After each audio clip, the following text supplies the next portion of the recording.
Hey, dragon, not lizard. I don't do that tongue thing. WDW Radio, your information station. Hello, my friend, and welcome to the WDW Radio Show, your Walt Disney World information station. I am your host, Lou Mongello, and this is show number 496, and I'm here once again not only to help you have the best possible vacation experience when you go to the Disney parks, but I also want to help bring you a little bit of Disney magic wherever you are with the podcasts, videos, our blog, live broadcasts on Facebook every Wednesday night, my books, audio tours, special events, and more. You can find everything over at WDWRadio.com. So back in September, we embarked on a unique group Adventures by Disney to China, the country, not the pavilion, trip with stops in Hong Kong, Beijing, and Shanghai. And what made this one special and different than other Adventures by Disney is that we modified the trip to also include stops in the Disney parks as well. So this week, I invite some fellow adventurers, friends, and members of the WDW Radio Nation to join me as we recap this epic experience. In part one of our review, we'll discuss Hong Kong, Beijing, the Temple of Heaven, Forbidden City, and the Great Wall of China.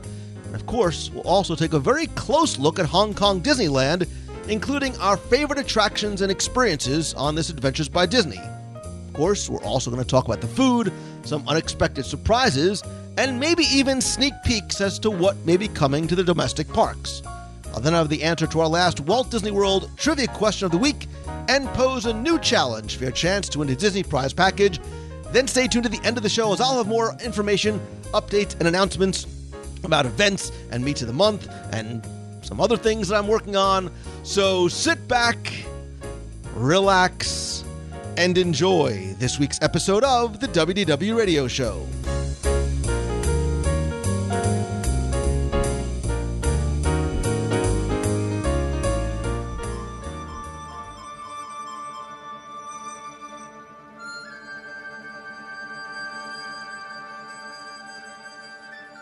2 years ago, when I was traveling to go speak in the Philippines, I found myself with a 9-hour layover in Hong Kong on the trip home. And thanks to some great advice from a friend, I took a cab from the airport to Hong Kong Disneyland and experienced and enjoyed my first trip to an overseas park. And I did a full review of it back on show 440 with the person that gave me the advice, Frank Hart, who travels there quite often. And I thought it was going to maybe be a once-in-a-lifetime trip. But then again, as soon as I left, I knew that I wanted to go back. And when Shanghai opened last June, I knew that I had to go. And the seed was planted, and next thing you know, it was added to my ever-growing list of ideas for places that I wanted to go on a group trip that I eventually share with Becky Mencken from Mouse Fan Travel. And one day, fast forward to a live show on a Wednesday night, you tuned in to find me and Ms. Mencken in Epcot Center. And I said that we had an announcement of where our next trip was going to be, and we kept you guessing until we walked the promenade and stopped at the China Pavilion. And it was there that we announced our Adventures by Disney to China with stops in Hong Kong, Beijing, and Shanghai.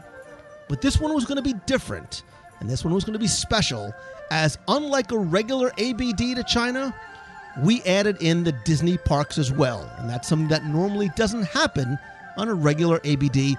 Thank you, Mouse Fan Travel. Anyway, we opened up ticket sales the next day, and in 81, give or take minutes, we were sold out.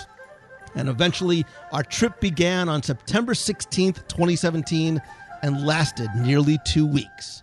And this week, I want to share with you just a little bit about our incredible adventure together. So, of course, joining me are some friends and some members of the WDW Radio Nation who were part of this adventure with us. And first and foremost, of course, I want to welcome the woman who helped make this all possible. You know her as Becky Mencken. I know her as Becky Mencken. Ni hao, and welcome back to somewhat of a correct sleep schedule.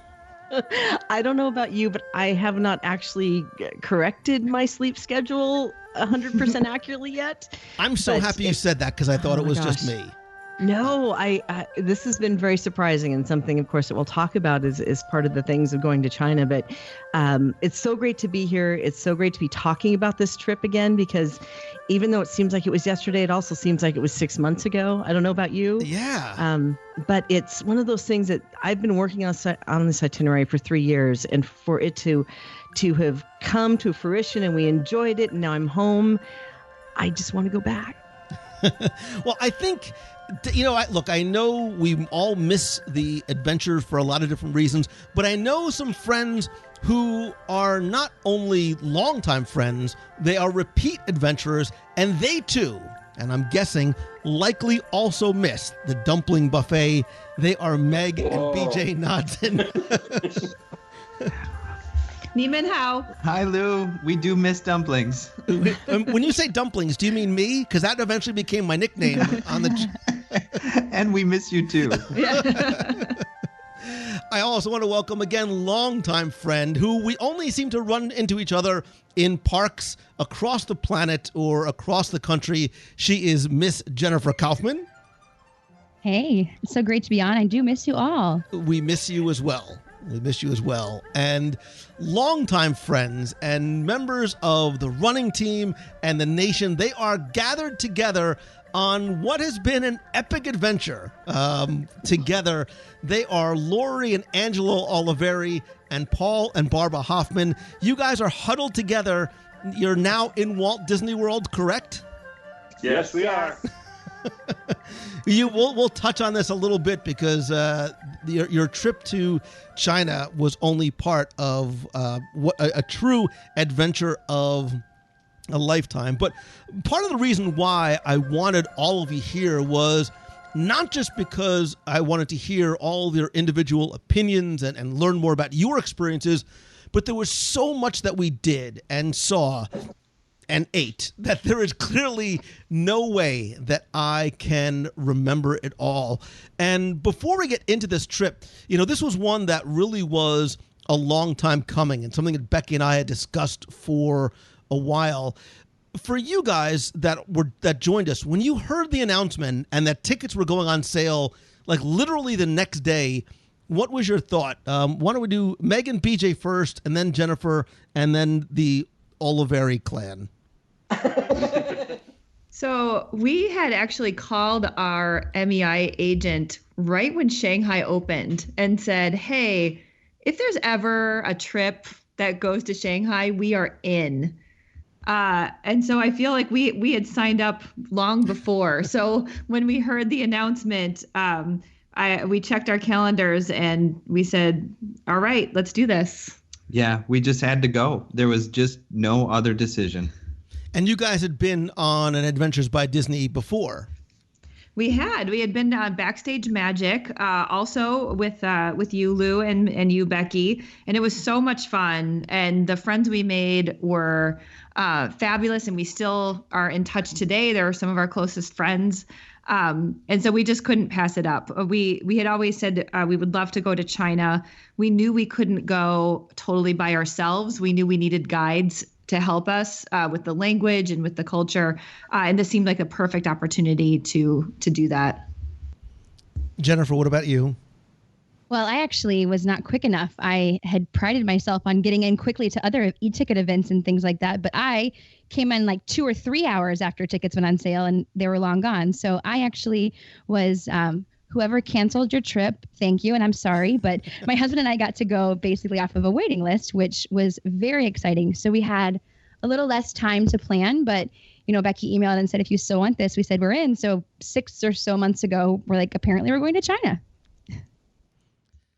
And just Lori, enough. I'm sorry. I was going to say in just enough time to get your visa. Yes, basically yes. Yeah, let's not. We could do an entire show about the visa and the challenges there too. So Meg, I'm sure, can speak to that better than anybody. But Oliveri and Hoffman clan, what about you guys? We kind of found out, and then we kind of decided to go, and said we'll make this work. Yeah. And then it kind of exploded into everything else. What about you guys, Paul? Well, Barbara and I were both in separate rooms watching the announcement go on, and as soon as you said China, Barb came into the room, and we looked at each other and said, "We have to go," and that was it.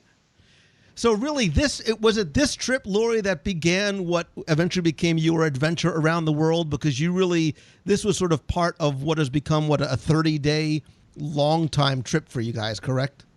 Yes. It was this trip that started it.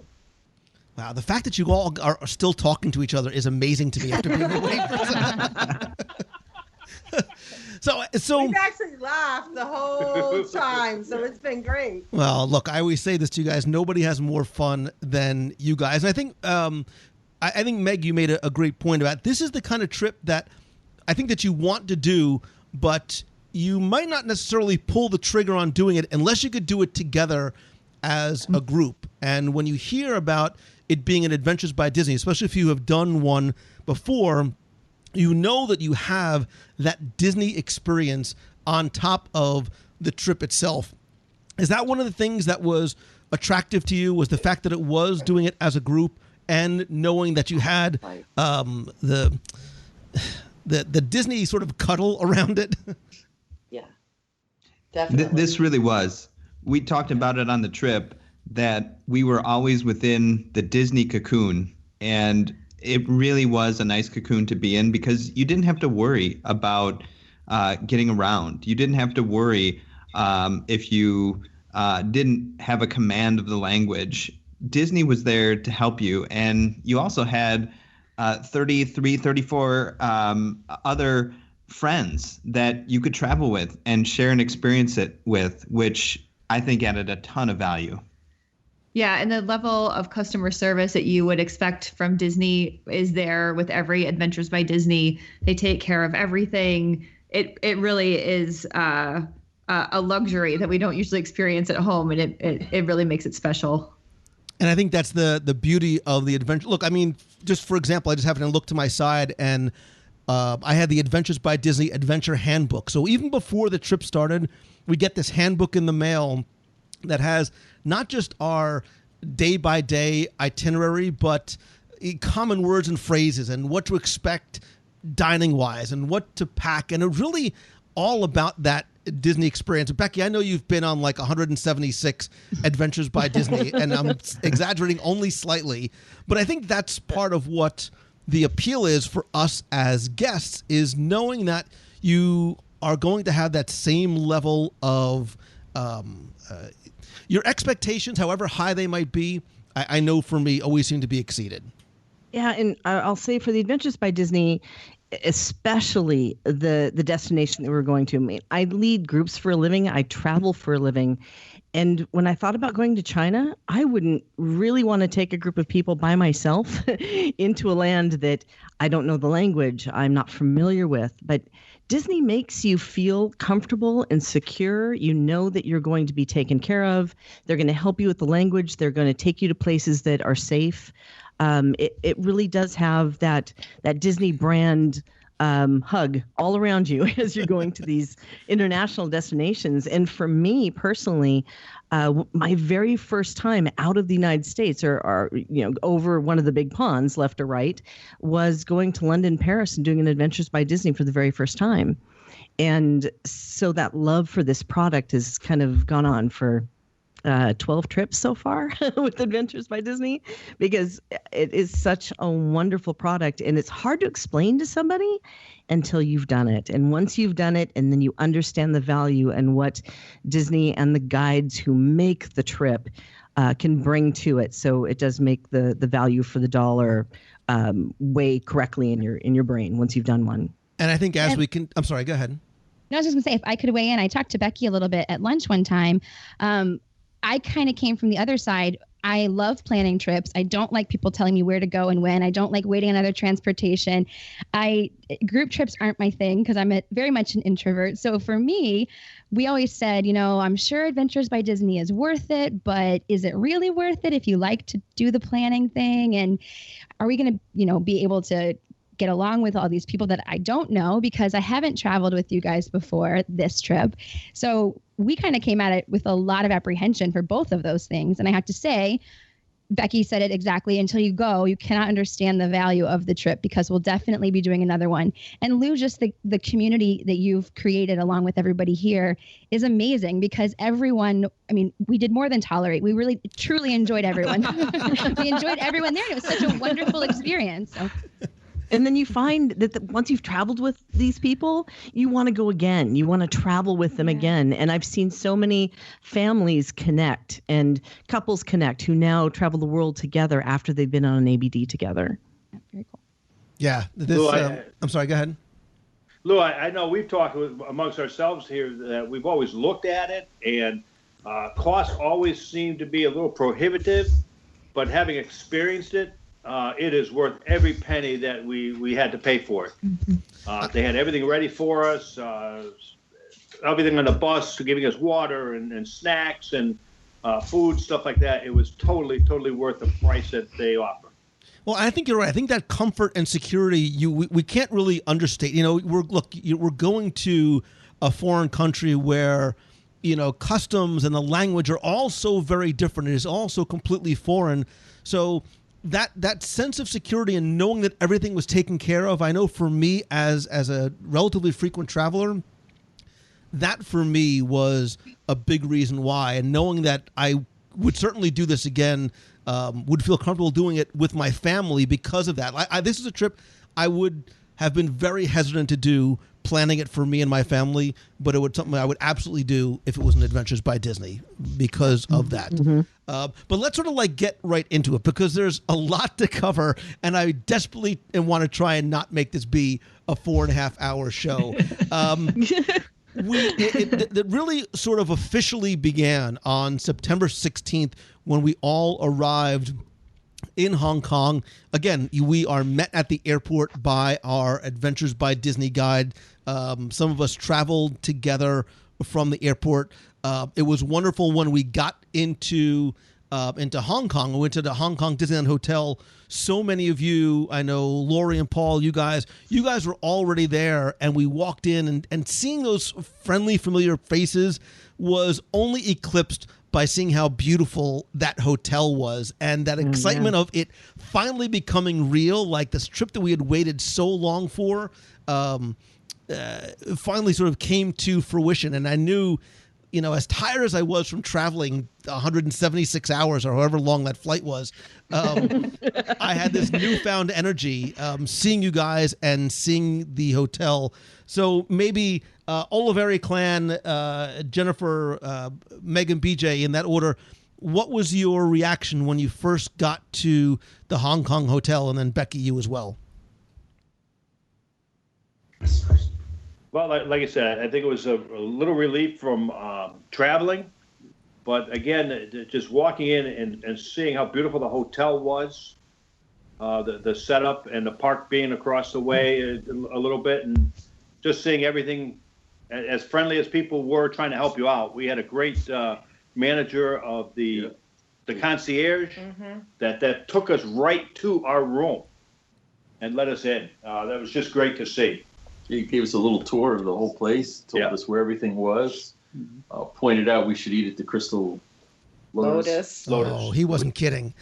Yeah. Best meal of the trip. So good. And to be clear, obviously language, I think for a lot of people, they hear, I don't know how to speak Cantonese, I don't know how to speak Mandarin. Language, especially in Hong Kong, was not an issue at all, right? Did you all sort of find that same thing? Yeah. Yes. Yep.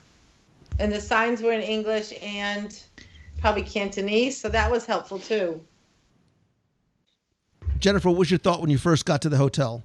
Yeah, well, aside from having been up for 48 hours, I barely remember it, but I do remember feeling, and the same would be true when we got to the park, feeling like this weird dichotomy of being completely comfortable because it felt so familiar and so much like home, and yet so different because we were on the other side of the world. So we talked a bit about how it reminds us of the Grand Floridian very much as far as design, but even just, the cast members and just little things were very familiar, but definitely had its own charm. And I think from Megan, BJ, we were met with a lot of friends that we had made online beforehand, in particular Lori. Lori came to give us our bibs for the 5K And so there was just this energy to meet the group, to start, meeting folks that we had met online previously in anticipation of the trip. There was a lot of energy and excitement. And of course, all of the cast members with their smiles, just even though we were super tired, that energized us. And we were then ready for the trip. We were absolutely on board at that point. Yeah, because we got there kind of late. It was like maybe 9:30 in the evening. And even our adventure guides, so the Disney cast members who were going to lead us for the next 2 weeks were there, welcoming us, helping us check in, introducing themselves. And I was thinking, my goodness, you're already not sleeping, and it's the first day. Well, obviously, Becky and I came in together, and I think, Becky, that's one of the things that we remarked about is something that you all talked about is the level of service at the Hong Kong Disneyland Hotel was so very high, and everybody had a smile on their face. I don't just mean our group and our guides, but the staff as well. And I think that, again, was part of that initial feeling of familiarity and comfort that we enjoyed. And then you're right, being able to meet our guides, Christian and Daisy, who obviously we will talk a lot about as we go through the week. From the second we met them, they treated everybody like we were all longtime friends, and there was an immediate and inherent comfort level from the second we stepped foot in the door. Yeah, and that's what I loved so much about that arrival. And again, those two have done a lot of China throughout the year because they do the regular China itinerary. And the one thing I loved about it for us is that we did get to do something that even they don't get to do when they're doing the China itinerary. We got to stay in the Disneyland Hotel. Well, they do visit Hong Kong Disneyland and Shanghai Disneyland, the regular, like 1 day or half a day in the parks on the regular itinerary. Our custom itinerary had us staying there on property. So I was so excited about that. And the guides were so excited because they don't get to stay there either. So it was a really neat change of pace for them and for us to walk in the door. And again, seeing all the familiar, friendly faces. And it did feel a lot like Walt Disney World in a way, just from the way things were set up. And it did look a lot like the Grand Floridian. However, having those friendly faces across the desk some of them were trying to speak English. Some of them were doing it a lot better than some of us speaking English. But especially after we'd been up for 24 or 48 hours and trying to make sentences was not all that easy anyway. But one thing I do want to mention too is on all the adventures, they always have somebody who meets you at the airport with the sign that says Adventures by Disney so that you know that you're in the right place. Which is very helpful because landing in the Hong Kong airport can be somewhat intimidating, especially when there is that language barrier. So that obviates any sort of fear. So right off the bat, this is when I start to forget about the time. So we arrived in the evening, and it was the next day. Was it the next day that we had time on our own and then our welcome dinner? Correct? Yes. Yeah. Correct. Okay. Well, some of us arrived. Yeah, I think 6 or 8 of us arrived on that next day, on the 16th. Yes, exactly. Before the dinner. Yeah. Okay. So I remember Becky and I went to Hong Kong Disneyland. Of course, we went to go and eat at Crystal Lotus for dim sum as well. But maybe let's sort of go around the horn. Did you guys all go to the parks that first day before the welcome dinner? No, we went to see the Big Buddha. Okay, so you guys, you are adventurous. You guys went off and went trekking off on your own? We ran the Marvel 5K in the morning, and then we went to see the Big Buddha in the afternoon. When you say Big Buddha, let's be clear. You didn't come to my room. There's actually a large Buddha in China. Okay. Yeah, we went to that too. It's at the Poland Monastery that's on Lantou Island, which is the same part of Hong Kong that Hong Kong Disneyland is located at. Actually, I think everyone, all 3 of us went. That's here. Yeah, everyone. It was very neat. Yeah, so we got in that day. That'll be a theme. I think you guys will be doing those kind of excursions, and I'm at Crystal Lotus having dim sum. And so just quickly tell us about that experience. Again, this was something that they helped you plan as something as a recommended additional excursion on your own? Actually, I heard Meg and BJ talking about it. So we went the next day. And we heard it from the guides when we had done some research beforehand and thought that might be a place to go and a thing to do during the free time on the first day. And the guides confirmed it. We talked with them, and they were super helpful about helping us navigate to get there. They recommended the correct subway routes, which are actually really really well done and really easy to navigate once you get the hang of it. And so they were really helpful in getting us there and recommending the best way to get there. And I thought it was a good introduction to China too, that there was a lot of history in that monastery. You take this huge gondola up to the top of this big mountain. There's an 85-foot Buddha. People are there worshiping, and also a lot of tourists. And you can walk around and you can hike and you can.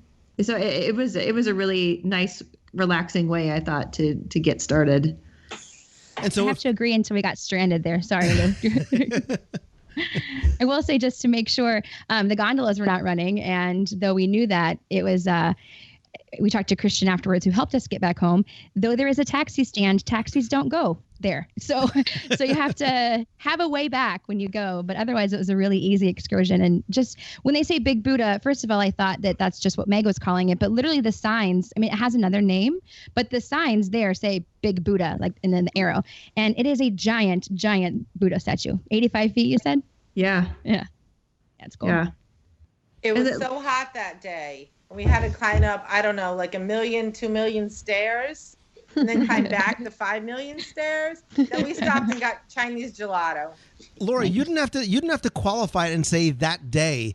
Hong Kong is just hot. Becky loved Hong Kong and the heat and humidity. And that was actually tamer for the season, believe it or not. Can you imagine it any hotter than it actually was? It does actually get hot. So wait, I'm gonna jump forward a little bit because I remember this. And Jennifer, I think you actually tweeted this the next day when we actually went to the park. Part of the Adventures by Disney experience is having a VIP guides, and we had an Imagineer tour. And I don't remember who asked the question. I think maybe Christian said, "Oh, doesn't this look a lot like Disneyland?" And I said, "Yeah, if you put Disneyland on the sun." Yeah. Like, and that's from a Florida resident, which is hot at times. And let's put it in context. I want you to imagine Disney's Animal Kingdom on the hottest, most humid day in August and multiply it tenfold. And that's with zero breeze. Yeah, zero. And that's how Hong Kong felt. It was still lovely and wonderful, but... And no ice. That's right. There's no ice. So, all right. So then that evening we had a welcome dinner, which is a great way to sort of kick off. We meet everybody else in the group. We get to hear a little bit what to expect over the next 12 days. But it was the next morning that things really got kicked off. Before we even got to the parks, I know a lot of you are fellow foodies. Can we talk for just a second about the breakfast buffet at the hotel? Oh. Right? Like, it was like I heard the angels sing when I went in there because it was so beautiful and so delicious. The restaurant was the Enchanted Grove. Yeah, I think so. Enchanted Garden, like the cruise ships. Just like the cruise ship. But what this has that the cruise ship doesn't is, can we just talk about the dumplings for a second? And the amazing dumplings. I think we'll be talking about dumplings a lot. Oh, good Gandhi. That was amazing stuff. And are you guys all adventurous eaters? Lori, we know how adventurous of an eater you are. But what do you guys think of the food and the dumpling on and the Asian/Western breakfast buffet?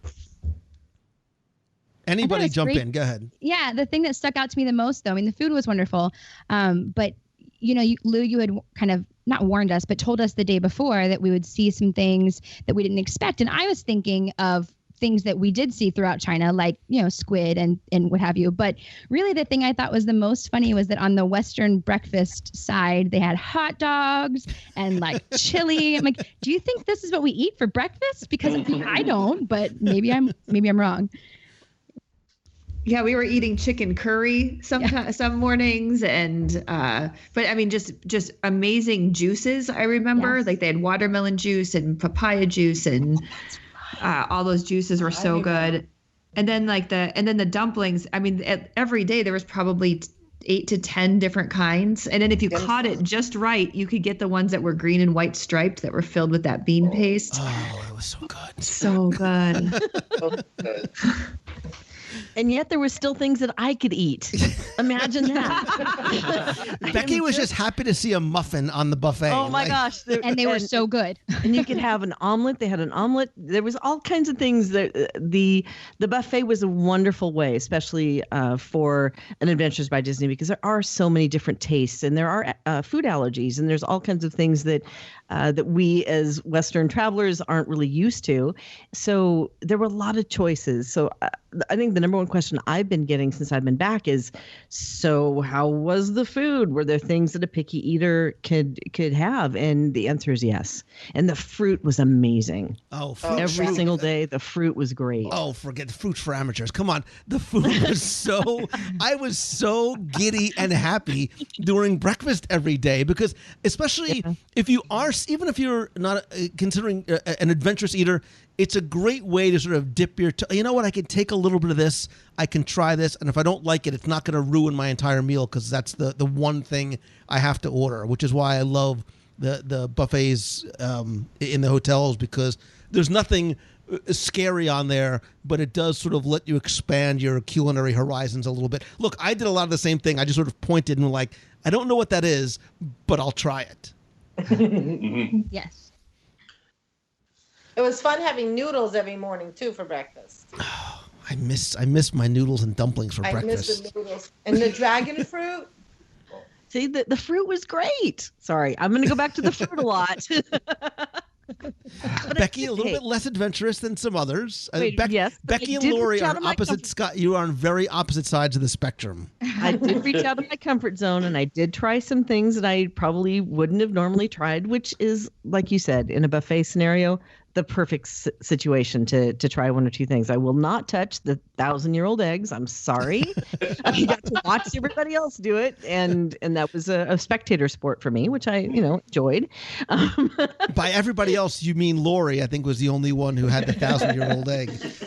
Yes, her and Daisy. And Daisy, but Daisy is from China, so for her, that's just that's like Cheerios. Right. Look, let's get into. I could spend all day at the buffet, as I kind of did in Hong Kong. But I want to get up and into the parks. We went over as a group. One thing I wanted to note was the breakfasts were all character breakfasts, which I loved. There were, I think, probably 4 or 5 different characters that came around. It was very interesting to see how some other people in other cultures, they dress for breakfast, they bring their duffies, they sort of have a little display of all their stuffed animals. But then we went up, not stuffed animals, plush. They went upstairs, and there was Goofy teaching Tai Chi in the hotel lobby. That was cool. That was really cool. And the amount of people who weren't doing Tai Chi and taking pictures of Goofy doing Tai Chi was pretty amazing. I think it was probably 300 people in the lobby alone just taking pictures and taking video of Goofy. But that was really neat as a nod to the culture. It was pretty cool.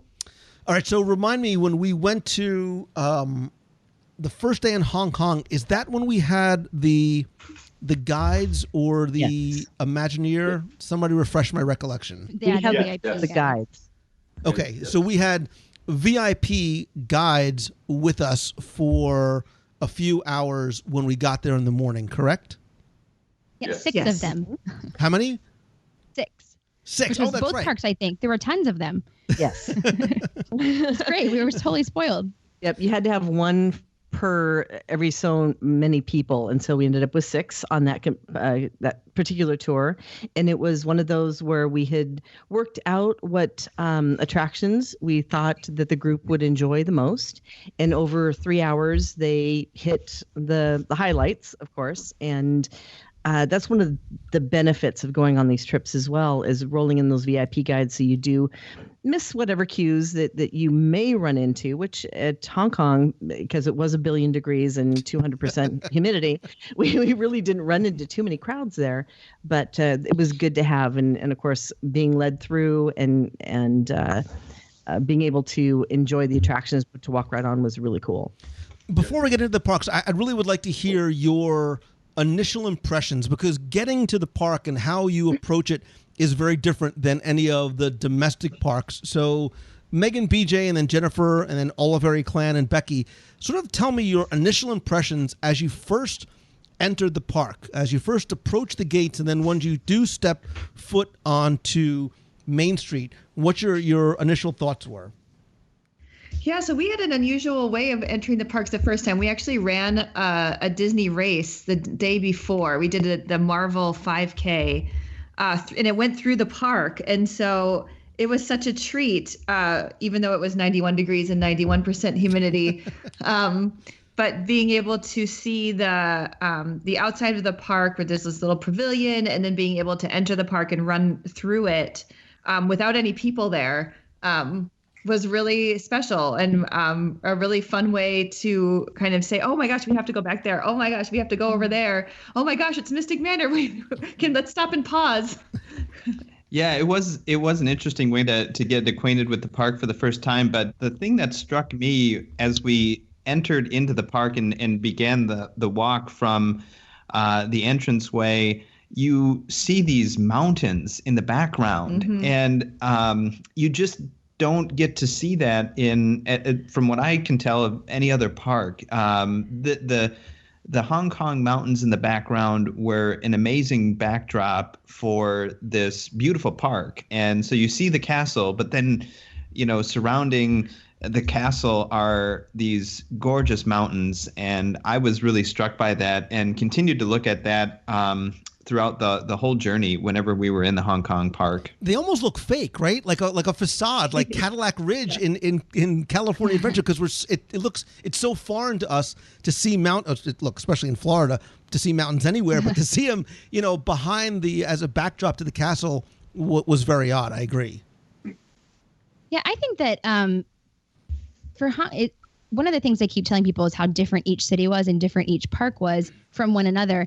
And I think that my favorite thing about Hong Kong, if I could just generalize it, is that it felt so much like Disneyland in China, and that's not a bad thing. I think it was really neat to, much like when a Walt Disney World veteran goes to Disneyland for the first time or vice versa. You've talked about this before, where you feel like you know what you're doing, and then all of a sudden there's a nice surprise because it's different than you were expecting. You go on a Jungle Cruise and it looks like it's going to be the Jungle Cruise. And then I know you talked about this on your review of Hong Kong Disneyland. The skipper will miss like one word of a pun and all of a sudden it doesn't make any sense, but they don't know that it doesn't make sense. So the whole thing is even more fun. But it was so funny it just felt like this alternate universe on one hand. Like Bizarro Disneyland. Yes. Just familiar enough. Yeah, where everything is you feel like you should know it, and then all of a sudden you're on a mine car and it does something completely different than you expect out of the middle of nowhere. Oh yeah. I think many of us took the same tactic. Some didn't, but I came into these parks without reading about them, without going on YouTube, without doing any research, because I knew that the guides were going to get us around. But I wanted to come into it with that same discovery that I had. The last time was when I went to Walt Disney World for the first time in '96. And I wanted to have that sense of discovery and what is this around every corner without knowing. That's so special. I really, really appreciated that in both those parks.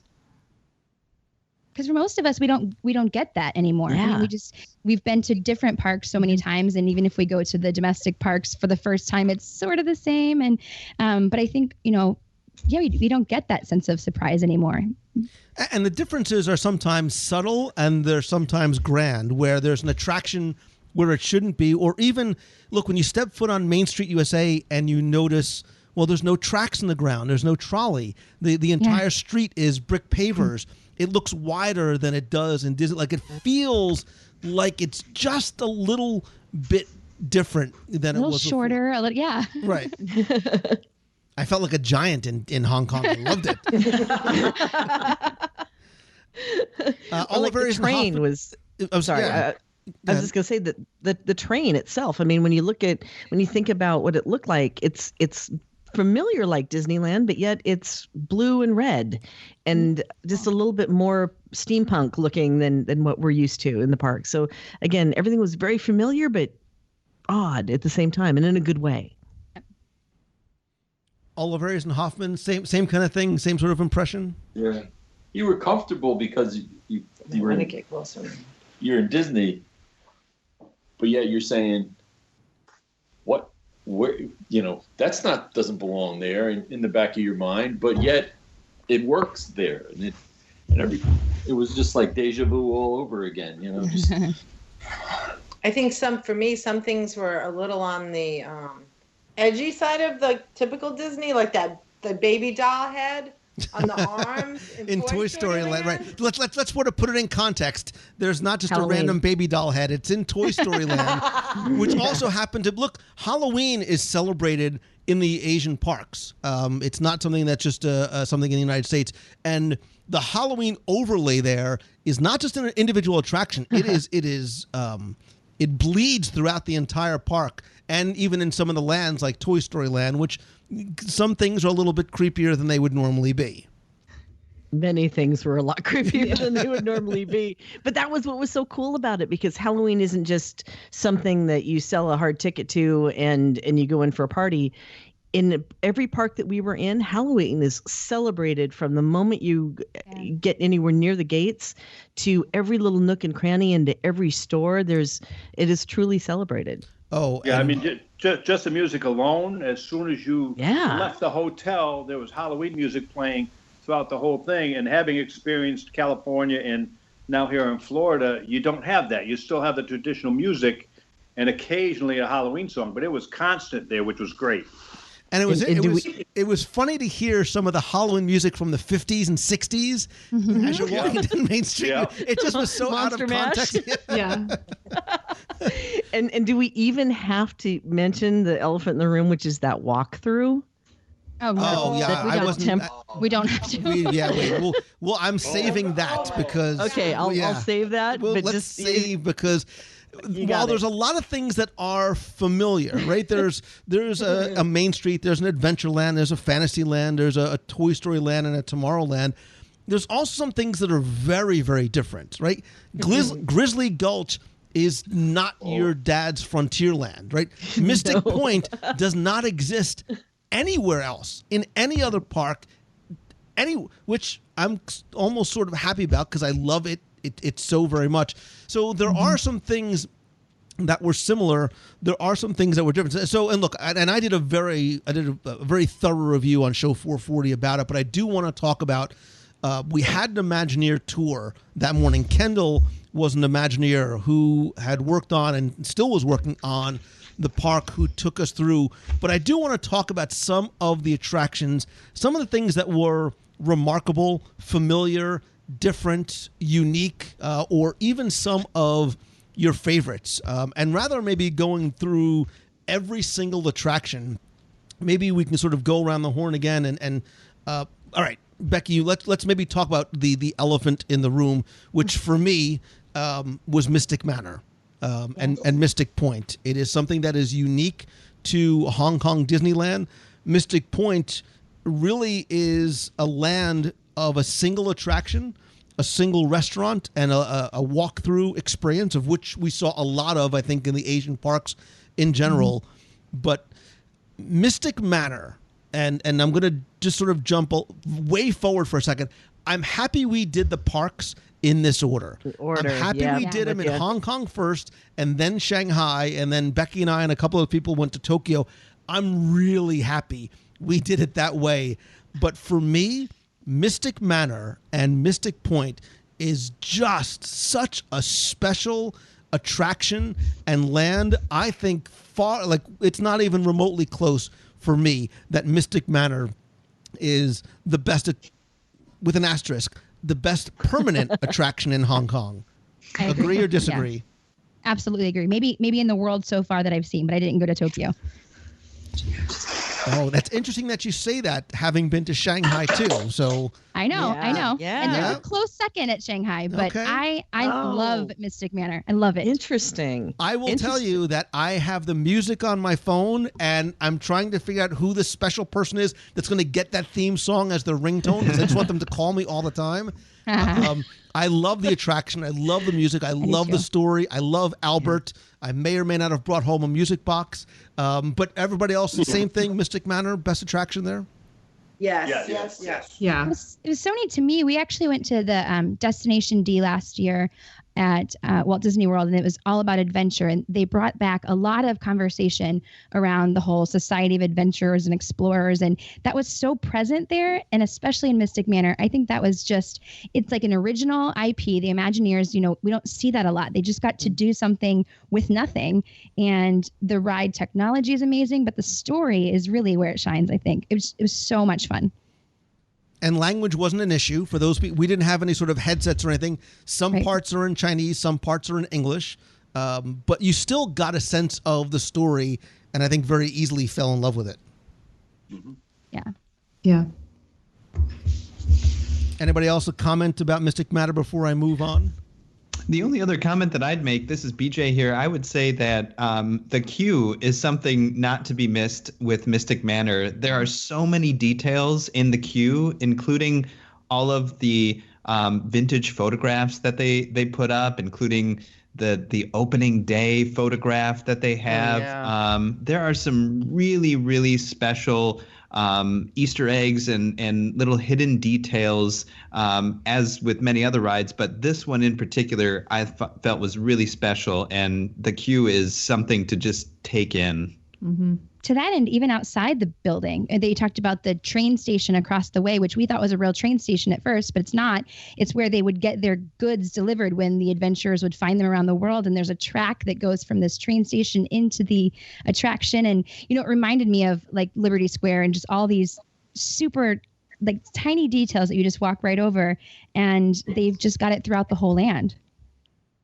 Did you guys see, and I don't mean to be a spoiler, did you see the Walton Roy in the queue? Yes. Yeah, but that whole thing also, enabled my need to have anything SEA. Right? It's killing me now because I'm like scouring eBay for anything, and Chris is like, "Well, I can scan this and we can create something." I mean, that's buy when it. began. The whole SEA thing began right there at Mr. Manor. Yeah, and it's something that we saw obviously in spades in Tokyo, and I think we're going to start to see even more so in the domestic parks as well. The other attraction that I thought, well, there was a couple of attractions I thought were remarkable. I thought, and because I kept on forgetting the name, I kept on just calling it Super Duper Big Thunder Mountain Railroad, but it's really the Big Grizzly. One thing about some of the Asian parks, they have incredibly long names. The Big Grizzly Mountain Runaway Mine Cars. That's the name of it? I don't think I knew that. Or Super Duper Big Thunder Mountain is a great way. Because again, Grizzly Gulch is somewhat familiar like Frontierland, but by the same token, completely different. And Super Duper Big Thunder Mountain Railroad is like Big Thunder Mountain on steroids. Anybody thoughts or impressions on the first time you rode it? Yeah, we just a little preface. When we were in France, their Big Thunder Mountain Railroad car, it had broken down. We were trying to get in line, and we saw this car going backwards because a chain had broken, and that was the only way to get it down, and it was running backwards. So when we got on this ride, it was kind of slow until we hit that hill, and we started going up the hill, and all of a sudden it stopped, and we started moving backwards, and somebody started screaming it was broken. And that was a shocker to me to have that. And then when you took off again, it was like unbelievable. The banks on those tracks were tremendous. And that's a fast, compared to I think what we have domestically, that's a pretty fast roller coaster. Like that thing moved. It was not in a scary kind of way, but it was very long, number one, and it cooked. For the second half, yes, because at the very beginning, you're like, "Oh, this is cute. Oh, okay. This is Big Thunder. Okay." And then Becky digs her nails into your arm because it's going so fast. Yes, I was giggling and belly laughing, and that was the exhilaration from that ride at a certain point. And obviously, I'm trying not to be giving any spoilers away on it, but when you get, it's amazing. It's worth the trip. That giggle from that ride. And it tells a great story. Yeah. Some rides or some coasters, you can go on and perhaps it's just about the thrills, but this one had thrills that meant something in connection with the story that they were telling as part of the ride, which you can really take in the more times you ride it. And it was a fun story. It's a story that then utilizes the thrills in a way that has meaning to them, which I thought was just a great part of that ride. Yeah, and this is the one other attraction I want to quickly mention again, which I remember the first time I rode when I went a couple years ago was the Jungle Cruise. And what's interesting about the Jungle Cruise here is they offer 3 queues. There's one that's in Cantonese, one that's in Mandarin, and one that's in English. And the puns and the jokes that we're familiar with, while the attraction is great, and they have a finale here that we don't have in the domestic parks, which makes this arguably ride-wise one of the best Jungle Cruise, not everything translates. But I will tell you, what made this attraction so much fun for me was just watching the reactions of Sammy Grant to the skipper as he was trying to, because he would just sort of like point and go, elephant, elephant, and would start laughing hysterically. And then laugh. It was so funny. You got to do that just to have that experience for sure. I think I have that video somewhere, and I think I videotaped the entire thing. I'll post it along with my 1,000 other photos that I've uploaded already to Facebook. But the other thing, quickly, because I know we have a lot still that we have to cover. We mentioned that Halloween was going on. There was a lot of Halloween-themed attractions and experiences. There was a Jack Skellington character greet. There was a Pirates of the Caribbean ghost trail. But one of the things I loved, or two of the things I loved about Hong Kong, and really arguably some of my favorite attractions were the temporary ones. I have 4 words for you. Marvel Dimensions of Danger. I saw it on the map, and it said that it was going away like October 12th or something. I said, Becky, come on. We have to go and do this just once. Non-spoiler alert, it is a walkthrough attraction, which I'm wishing or hoping or thinking or want to believe is maybe a test for something they will bring to the domestic parks. But even though we didn't understand half of what they were saying, first of all, they invested so much time and effort and clearly dollars into what is basically a pop-up attraction. But it's a fun walkthrough with live characters and very interactive. And I got up there with Thor, who was a striking, handsome man, by the way. And we just had, right back, like Becky, the first time we did it was together. It was such a fun, unexpected joy. With every turn, you and I would look at each other like 7-year-old kids, wondering what candy pile was in the next room. And what was kind of amazing to me that hit me at the very beginning, you're calling it a walkthrough, but remember, after that first room, you're told to run. You're running, and people run. And I'm sitting here thinking, okay, where's the safety first part? Because we're all like banging into each other, running as fast as we can between the 2 rooms. And the story is incredible. And again, I got to see Thor twice, which was, magical on so many levels. But if they would take that attraction and bring it to the domestic parks, I think that would be a winner without question, and probably one of the most amazing things that I saw in Hong Kong Disneyland. Right, because the effects, this was not it didn't look like a temporary Halloween. No. Yeah, there was a lot of investment in that. Oh, yes. At first I was thinking, if anybody's been to the one in Vegas where they have an Adventures walkthrough that you pay about $40 to go and enjoy, that's a walkthrough. This was not a walkthrough. This was entertainment at its best. With the effects were amazing, and the storytelling was great, and the cast members, the actors were so believable in their roles. I was enthralled by that attraction. It really was like a play that you were an actor in. Yeah. And there were so many props, and you're right, and special effects, and the door you think you're going to go through next disappears, and then this other door just magically opens, and it was really amazing. And so much fun. We were just so giddy after going through it. I'm like, when are we going through that again? Yeah. And it brought in a lot of different IP too, right? It was Doctor Strange and Guardians of the Galaxy and Thor and Agents of S.H.I.E.L.D. Like, there was a lot of cool stuff happening in there. Yeah, the Marvel presence at this park was spectacular. There were just so many different Marvel things that they were able to weave into this attraction, and then, you know, other areas of the park too. So that was just a really fun surprise. And so this, for me, leads into another, and I think a fun surprise, BJ, is a great way to put it. There was a facade or a maze or a building, whatever you want to call it, and on the map, it was listed as the Maze of Madness, the Nightmare Experiment. Again, they like long names. Maze of Madness, the Nightmare Experiment continues. I think of all the things that we saw, this has to be one of the most... Look, I will put it this way. You will never, ever see this in the domestic park. No. It is, if Disneyland After Dark?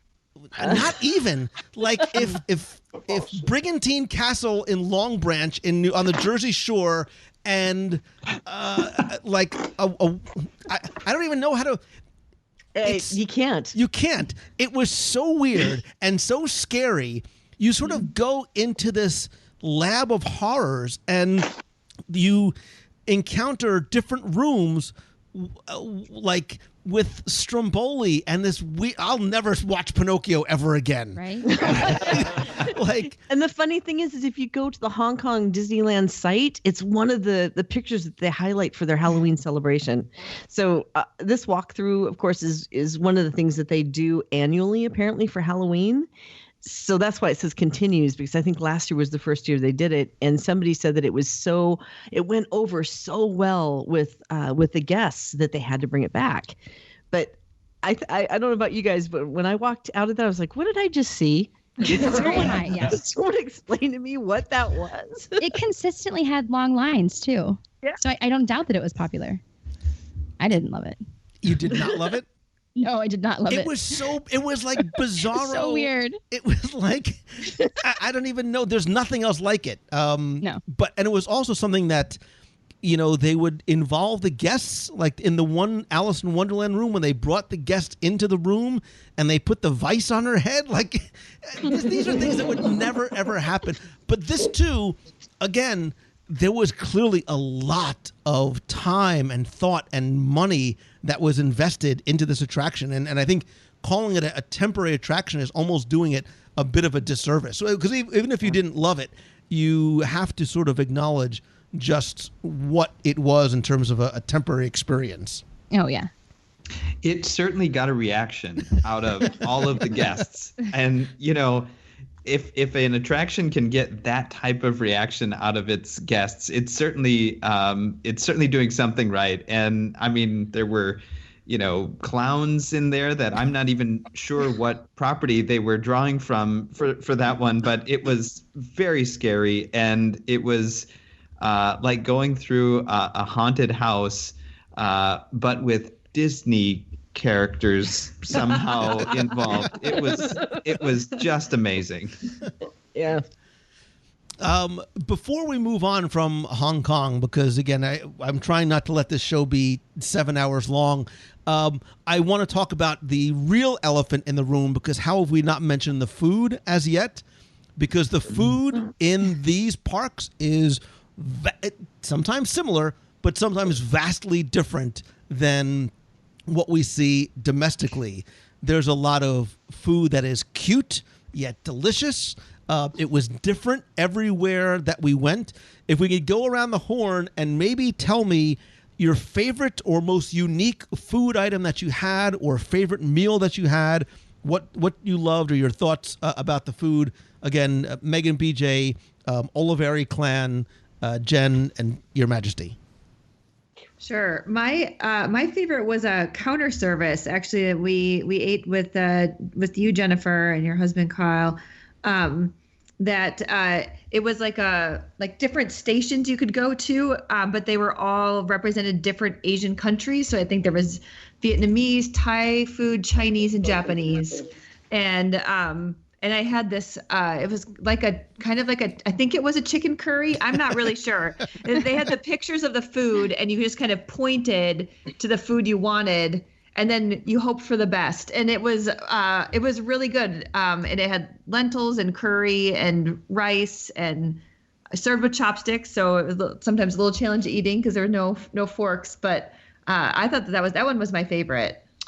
That was absolutely delicious. And I remember we also got some steam buns as a quick service. And the steam buns were fantastic. They were just amazing. The food was of great quality and it was authentically Asian. It was just perfect. And those buns were in the shape of little pigs. Well, they were. 3 little pigs. They were 3 little pigs. That's exactly right. Cute.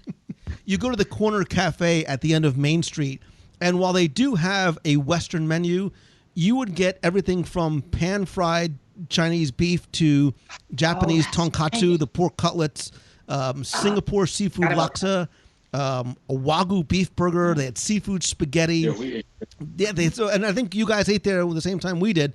A huge variety throughout the entire park. Jen, what was yours? Well, it was, first of all, we did eat one Western meal there, and I actually wouldn't recommend it, not just because you're somewhere else and should maybe experience their cuisine if you're adventurous enough, but they don't do Western food great. But we had to go to was it the Starliner Diner? It might have been in Shanghai. I can't remember. I'm getting confused too. But Lou, you had said there was a rumor that everything was served with plastic gloves, and it is true, which I thought was interesting.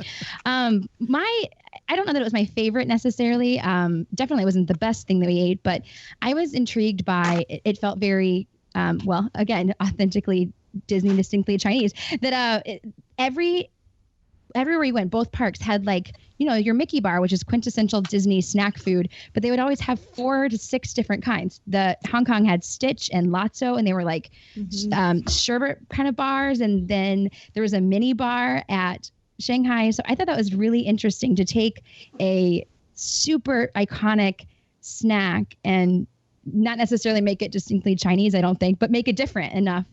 We had to try all of them. So it wasn't the best food that I ate, but it was really fun. Becky, what about for you? Well, I got a couple. One of them isn't in the park, but the dim sum meal that we had at Crystal Lotus was so fun and so entertaining, and having the little dim sums that were the little piggies or the little green men or the Duffy character, that was a lot of fun and a very good meal, and the food was terrific. But I want to step back real quick to the Explorers Club restaurant, because I think a lot of us made a beeline for that first day, because it was Mystic Point and it was SEA and there was stories in there, and that was my first introduction to, and I think Lou, you and I have talked about this a lot, where we now have a much larger appreciation for foreigners in our domestic parks, because there were 2 separate areas that if you wanted one type of food, you should have been in one queue, but if you wanted a different type of food, you should have been in another. And if you didn't know what you were choosing, you're standing there staring at a board and not really knowing what you want.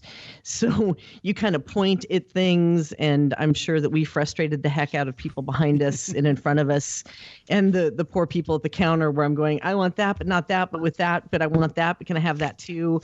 And it was kind of eye-opening. One of the first real, because you're in the Disney bubble when you're in the hotel or when you're surrounded by the guides, but leave us to our own devices in these poor restaurants became kind of okay, now I can tell that I'm not going to get an American cheeseburger if I ask for that. So it was very culturally educational to dine there.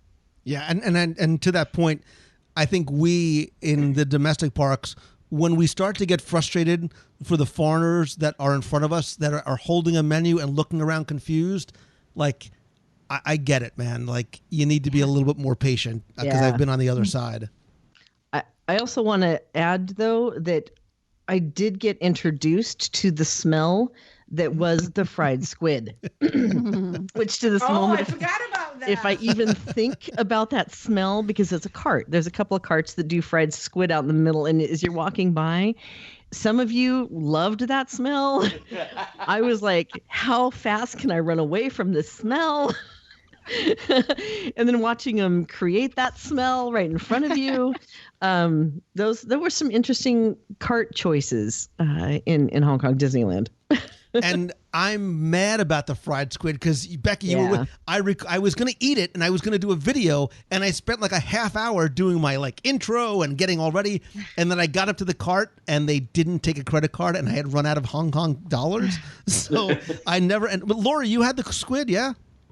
Yeah. Oh yeah, I passed it around too. We tried it. And it was good. It was like it's like jerky. Squid jerky. Again, not for everybody. Was a little, yeah. Becky didn't enjoy the aroma, but the taste wasn't so bad. Yeah, and you and all of us ate worse things, and we'll get to that as we start to move forward. Real quick, Lou, before you move off of Hong Kong, I still have to talk about I haven't hit my favorite yet. Oh, I'm sorry. When you're done, okay. No, please. All right, but before you do your big crescendo at the end, I just want to mention that nobody talked about Iron Man. No. I almost did, but it's interesting. I mean, because a lot of people are going to expect, because that's the latest greatest over there between Iron Man. And I also wanted to say that thank you, Meg, so much for trusting me on Parachute Drop. Oh. And then last but not least, I want to mention, wasn't that the best Buzz Lightyear ever? Yes. Oh, yeah. Yes. I could actually see what I was pointing at. All right. So what was your favorite food, Lou? Now I'm all distracted again. So the one thing I liked about Hong Kong and all the Asian parks is that the food is different everywhere that you go. Becky, you were with me most of the time. I literally tried and for the most part accomplished just I was like Pac-Man, just eating my way through the parks. I really liked the bakery on Main Street. I had this huge Mickey-shaped soft roll with icing on it. Did anybody else try that? It was so good. But my favorite meal, and possibly my favorite meal on the entire trip, was at the Crystal Lotus. One night when we were on our own for dinner, I went there and I had a little me party, a table for one. But I had the food and the service and the atmosphere. It was exactly what I had hoped a meal in China was going to be like, and I loved every second of it. Yeah, that was the same for us, I think. We got the other day early, and we went there, not expecting anything fantastic. It was easily the top meal of the trip. Yeah, that I agree. Chicken skin that they somehow magically fry up was amazing. Yeah, it was phenomenal. All right, so listen again, because we have so much more in Hong Kong and Beijing and Shanghai we have to hit, just quickly go around and give me your overall thoughts about Hong Kong Disneyland, the park, the food, the cast members, the experience, the resort. We'll go in reverse order this time. Becky, Jennifer, Oliveri Hoffman clan, and Megan BJ. Wow. For me, it was a very pleasant surprise. I don't know really what my expectation level was going to be about the parks and the resorts, but the cast members, everybody is smiling and waving, which is really nice anywhere when you're on Disney property, of course. But the hotels, I think, were a standout to me as well. Went over to see the other two resorts besides the Disneyland hotel that we stayed at. Went to the Explorers Lodge, which is the brand new one. And it was immaculate. And everything had story through that, through the lobby. And it had so many more choices for food options and a lounge option. And you also had that over at the Hollywood as well. I would just say, to me, it was a very pleasant surprise on a Disneyland DCA type scale with a lot of good food that I was not anticipating. Jen? I think it was really interesting to see, we talked about how it resembled Disneyland, but I think it was neat, kind of like you said, to see some of the things that may then make their way back full circle to domestic parks.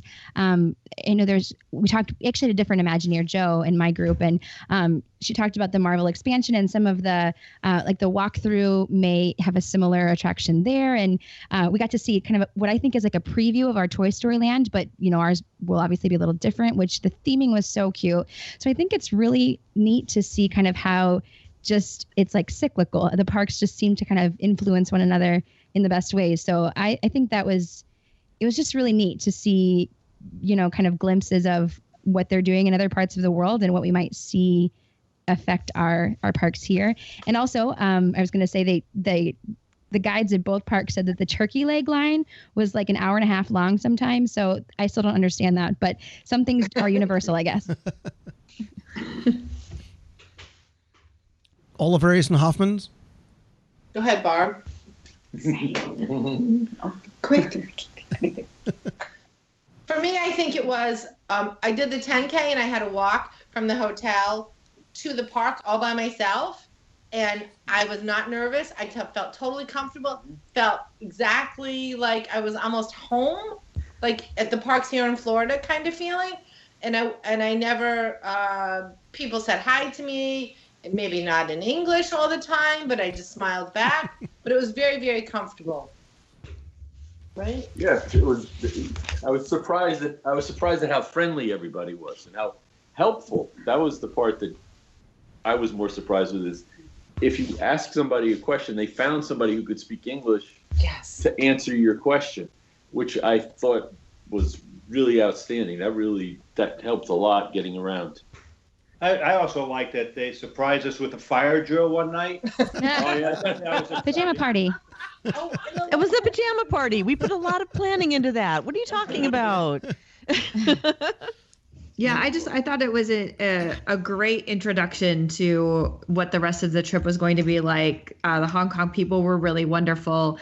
I loved the attractions that I was familiar with that were just a little different, like the Jungle Cruise, like the Big Grizzly Mountain Runaway Mine Car Ride, and even the Lion King show was very, very Chinese and so wonderful. And you didn't need the language to be able to really understand and appreciate it. And I loved that.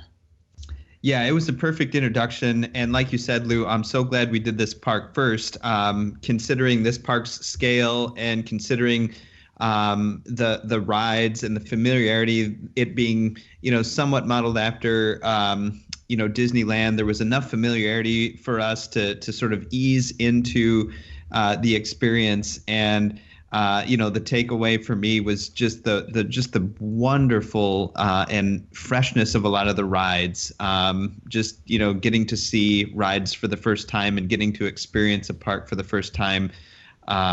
It just made us feel like we were, going back in time to the first time we visited the other Disney parks. And it was just a great first step on the tour. It was just fantastic.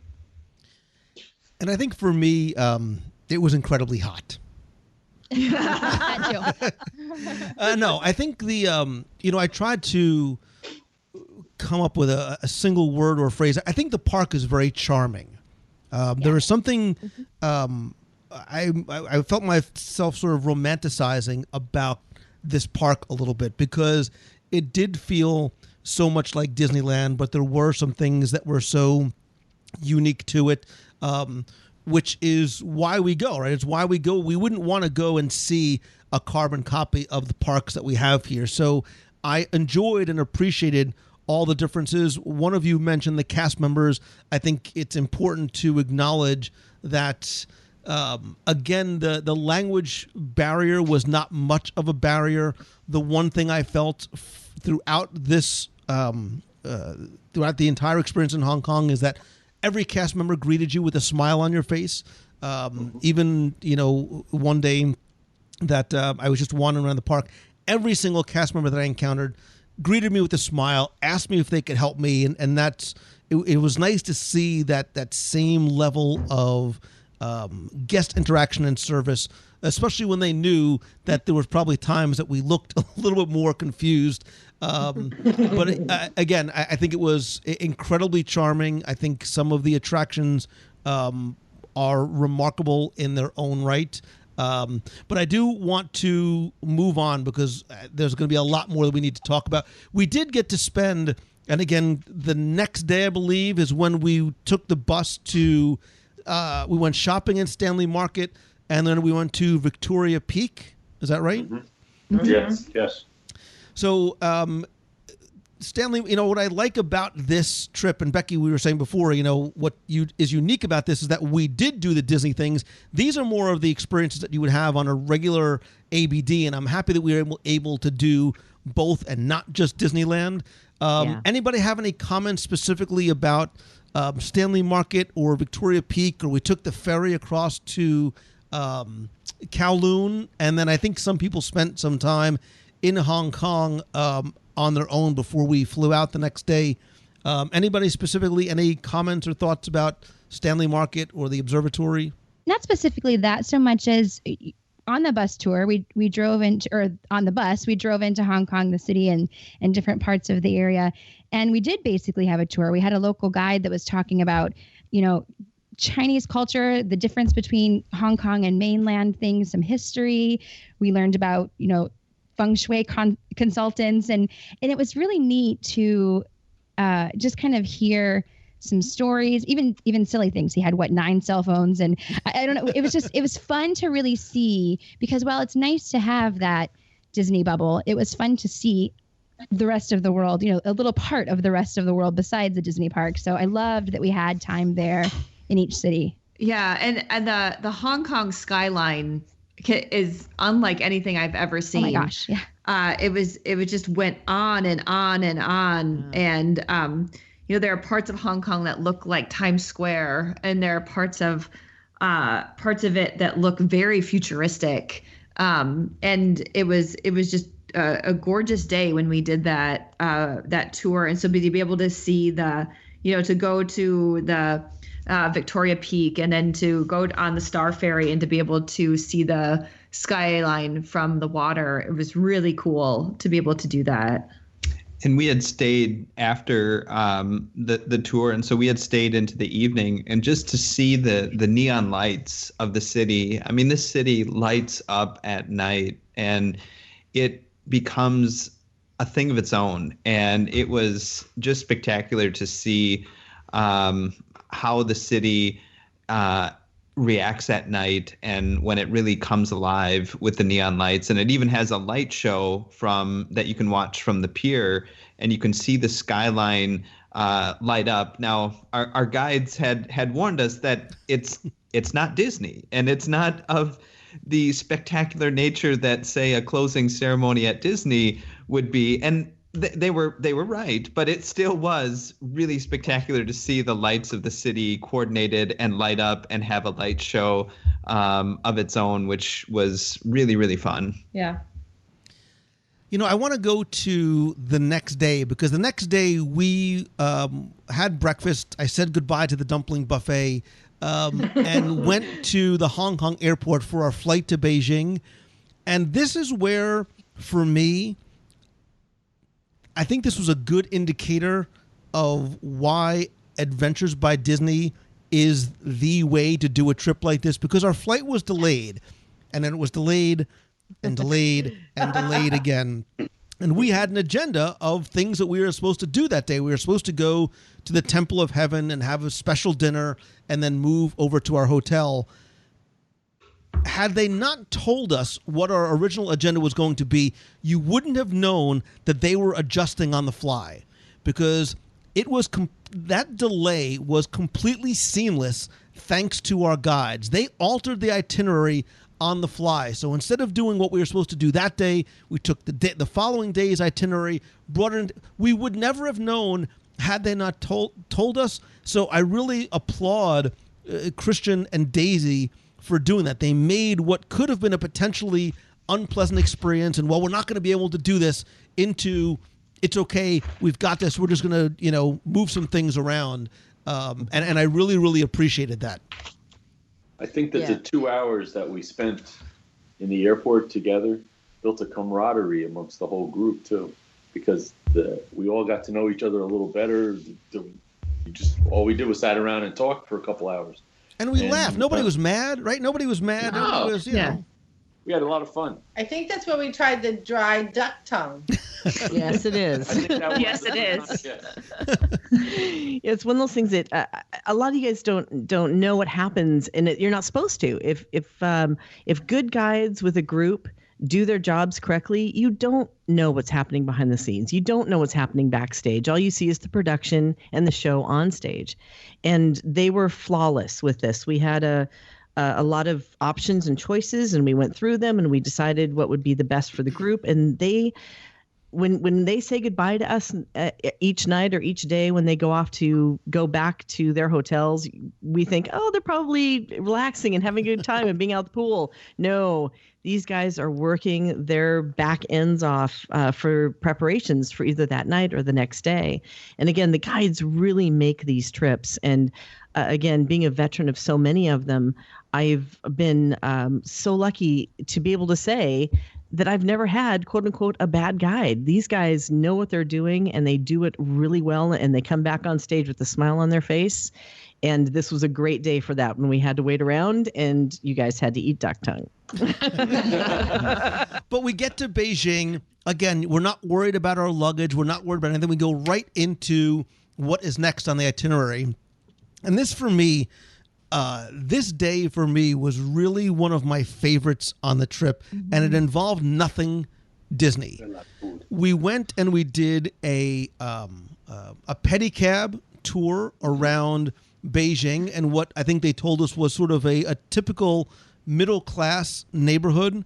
And I didn't know that this was coming, maybe because I didn't read my itinerary ahead of time, but they brought us into the homes of two families in Beijing. This, for me, was a remarkable, eye-opening experience on so many different levels. It was wonderful to go and be welcomed into their homes and learn how to make the rope art and the bracelets and do the paper cutouts. But to see how these families lived, I was spending more time watching the families and seeing the little girl doing her homework in the makeshift bedroom / kitchen / walkway that we were going through. And there's 7 to 10 families that are in a space that's smaller than the first floor of my house, with no TV and share. You know, there was a lot about this that was very. It continues to stick with me.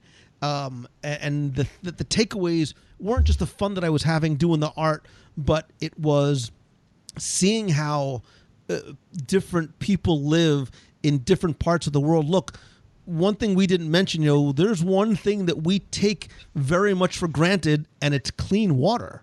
Like nobody remarked that when you're in most of China, you probably should be not just drinking bottled water, but you should be brushing your teeth with it. These guys don't have clean water. I want to tell my kids, forget the newest game on PS4. They don't have a TV. There was a lot of people out fishing because that's just what you do. That's just the only thing there was to do. So this, for me, and I would love to hear your thoughts in anybody sort of bark out, your thoughts about this part of the Beijing tour.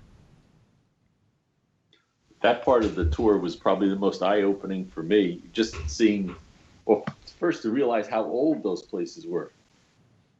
700-800 years old that they were living in, and the only way that they could build was up. And I don't know how they live like that. I really don't. But I know they had running water, but I don't think they had bathrooms in some of them. Yep. They had. It was just really very eye-opening as to the day-to-day life of a normal middle-class Beijingite. Yeah, because I think that the people who welcomed us into their homes were teachers and engineers for the government, and to have them talk about their their lives, and they welcome tourists now as their retirement gig. And it was started, they told us, as part of the 2008 Beijing Olympics to do these cultural exchanges. And it was so great. And the people were so gracious to welcome us. And it was really, really interesting to see how middle class lives in mainland China. Well, certainly it also showed the importance of family that they have, because you have the grandmother taking care of the grandchildren while the parents are out working, doing whatever. And, that family clan, if you want to call it, just how they take care of each other, I thought was amazing. And this is where an Adventures by Disney really shines, because sure, any of us can say, hey, we're going to go to Hong Kong Disneyland, and then we're going to go to Beijing and go see the Great Wall, and then we're going to go somewhere else. But Adventures by Disney has a goal, and that is to not only introduce you to the wonderful tourist areas and the things that we all want to see, but also to introduce us and immerse us in the culture. And every single one I've ever gone on, there's been some element of this, where we had that opportunity to really be hands-on with the culture in some way. And I knew that this was going to happen, and I was so amazed at being able to sit in somebody's living room. I had not had that opportunity before, but to see these people open up their houses and say, let me show you a skill. Let me show you. And I failed miserably on both of the skills, but it was a lot of fun with no English translation between us whatsoever, for this lady to show us how to tie a knot, which is so prevalent in the artistry of their society. It really touches your heart every time you have these experiences, and you have a much better understanding about their world than what we see on TV. Well, yeah, I think we got to learn a lot about, generations in Beijing and just in China in general, because we got to hear their stories. And this grandmother is talking about how her kids moved out to, essentially the suburbs, and they want to stay with this life in the city. And it's kind of different than we're used to. And we keep saying middle class, and I think that was, but this is still a family who, in this small space with this tight knit community, had money to travel to Shanghai Disneyland the first year it opened. So we go, and it is incredibly eye opening to see how different, classes and generations and family units look in other parts of the world. And that was, Becky, you're right. That was truly special. That is probably the most, the bottled water and everything was wonderful. Christian and Daisy, I could never say enough wonderful things about them. But that was the most, I think, special and unique thing that ABD offered, was this glimpse into just real life on the other side of the world. And so I agree 100,000%. And I'm going to somewhat gloss over. That night we went to dinner. They talked about this restaurant for Peking duck, which I understand why it was phenomenal. I saw Dr. J. Like, I go across the planet and there's Dr. J having dinner at the same Peking duck restaurant in Beijing. But I felt a little tiny bit, maybe a lot more, a bit of guilt. It went away very quickly, but a little bit of guilt when we go from that to the Rosewood Beijing. Oh. Which, all right, if I would have done this itinerary over again, I would have added a night. I swear, I would have added a night. To say it's probably one of, if not the nicest hotels ever, is not overstating how nice the Rosewood was. We all thought we got upgraded. We're like, wow, we must have got a really special room. It had a walk-in closet. It had a soaking tub. Well, and from what I understand, this is something that it obviously not for everyone, but in some hotels, you have a wet room. You have this giant walk-in shower with a tub there that's enclosed and windows to the outside or windows so you can see your TV, which was amazing.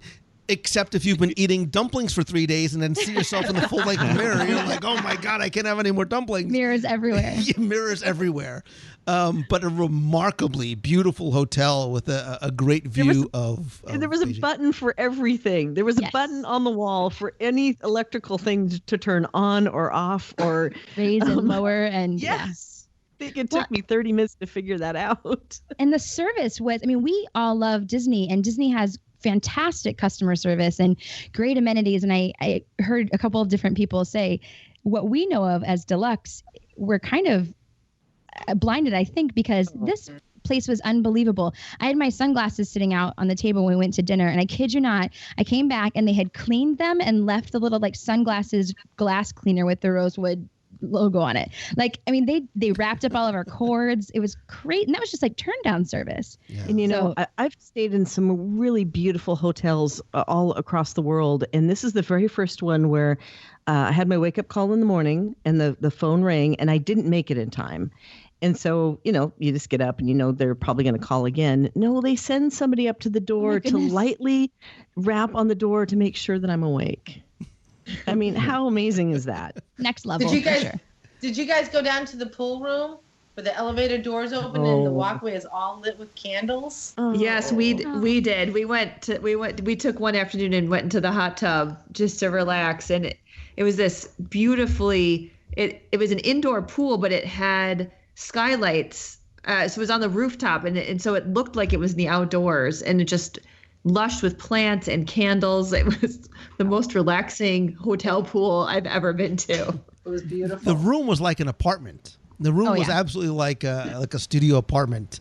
And everything was so fluffy and comfortable. I could have stayed there. All the way down to the slippers on the floor that were waiting for you. It was so nice. The only thing I liked more than my room was the buffet the next morning. Yes.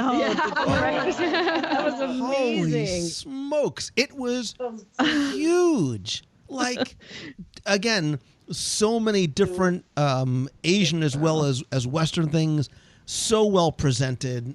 Incredibly elegant and delicious. I could have stayed, and I did. I stayed there for, I think I had 2 breakfasts that morning because I think I ate, and then Becky came down. I'm like, oh, I was waiting for you, and I got to eat again.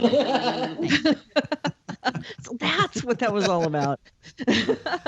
So this, I think the second day, this is when we went to the Temple Day. of Heaven. This was the walking day. Our 6-hour march.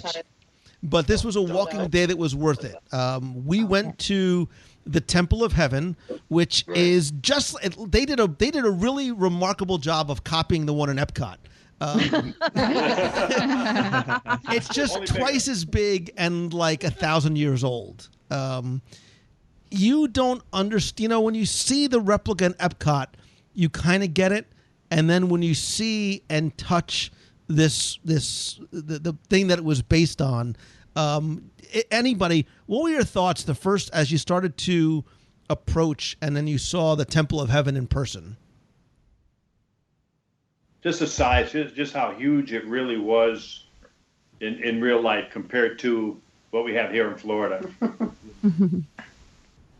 I was just really surprised by all of the people. So there's a park that surrounds it, and a lot of retired people go there just to hang out. So there were people playing cards and people having a dance class and some people like on a jungle gym. And it was very vibrant. And I was really surprised for a national monument like that to have so much local activity. It was very cool to see.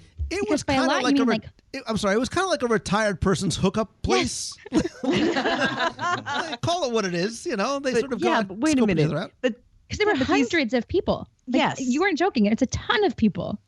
And these guys are like in their 70s. And there was this one man who was in pike position, sitting on a bench in pike position. And then he'd let go. He was holding his legs up, and then he'd let go and put his arms straight out, and he was still in pike position. And I don't think my abs were ever in that good of shape when I was like 12, let alone 70 something. And the guy who was swinging around on the bar. And the hacky sack circles. Yeah. Crazy. It was so neat. And then remember walking up to the Temple of Heaven through those narrow through those alleyways where they were playing checkers or whatever the game was of the day, and everybody just laughing, and they were having so much fun. And the school kids that were coming by to visit it as well, and we were all high-fiving them, and they were looking at us like we were crazy Americans, and it was great. There was a lot of giggling and laughter, and again, you don't have to speak the same language to have those enjoying moments. you know? Yeah, it look, the temple itself is a remarkable achievement in terms of architectural. It's an architectural masterpiece. Even the landscape around it, there's so much symbolic importance in Chinese culture, and you really get a sense of seeing it at a very different scale. And this is almost a teaser of what we were going to encounter, after this. But I agree. It was great to see the people just enjoying their time. I mean, there was nothing. They just have sort of annual passes there, and this is where they go to spend their days after they retire. From there, we went over to. This is when we went to Mrs. Fu's, right? The Fu family tea house. Oh my God, I love this meal so much. For so many reasons. So we went back to an area of Beijing where we had been before, this beautiful waterfront area where, again, there are so many multi-generational people and families out there fishing. And we went to the Fu family's tea house and had yet another incredibly wonderful, delicious meal. There were a couple of things that just for me personally, I remember about it. Again, feeling like we were being welcomed into a place of historical significance because of how long it was there. I met Mrs. Fu. I talked to Mrs. Fu. Became fast friends. And it was so funny because we were chatting for a little while, and I was asking her about some of the architecture and some of the art that was there and the history of the house. And at one point I said, "Oh, can I take a picture?" And she goes to walk away. I says, No, I want to take a picture of me and you. And she's like, "Well, why do you want to take a picture of me?" I'm like, "Oh, come on, get in here." And she's like, "Oh, come on, please. I'm too old for you." I'm like, "Not if you keep cooking like that, Mrs. Fu. No, you're not." But the one other thing that I remember, and I know, Lori, you had taken some similar photos. Sometimes the translation from Mandarin or Cantonese to English doesn't always come across. And if any of you use Google Translate and the picture taking function, you see some words are interpreted very, very literally. And forgive me, I remember there was a sign on the bathroom door. It said, "Please don't poop." In the bathroom. In the bathroom. So, Yep. So what was your thoughts about, any sort of thoughts about Mrs. Fu's or the tea house or that meal or just that section of Beijing? I was really struck. So this tea house is not open to the public. Adventures by Disney is able to have this be a special thing just for its groups. That in itself was really cool. But when I realized that the chair that I was sitting in was from the Ming Dynasty, because Mrs. Fu is a huge antique collector. And so the chairs around the table are these enormous antiques that if I was at my local art museum, I wouldn't be allowed to even touch. And here I am sitting, scarfing my fried shrimp on this gorgeous chair. I jumped up immediately and I was like, I shouldn't sit down. I don't know what to do or what to touch because everything here is an antique. That was so cool that she trusted us and welcomed us like we were family. That was the best part. I agree.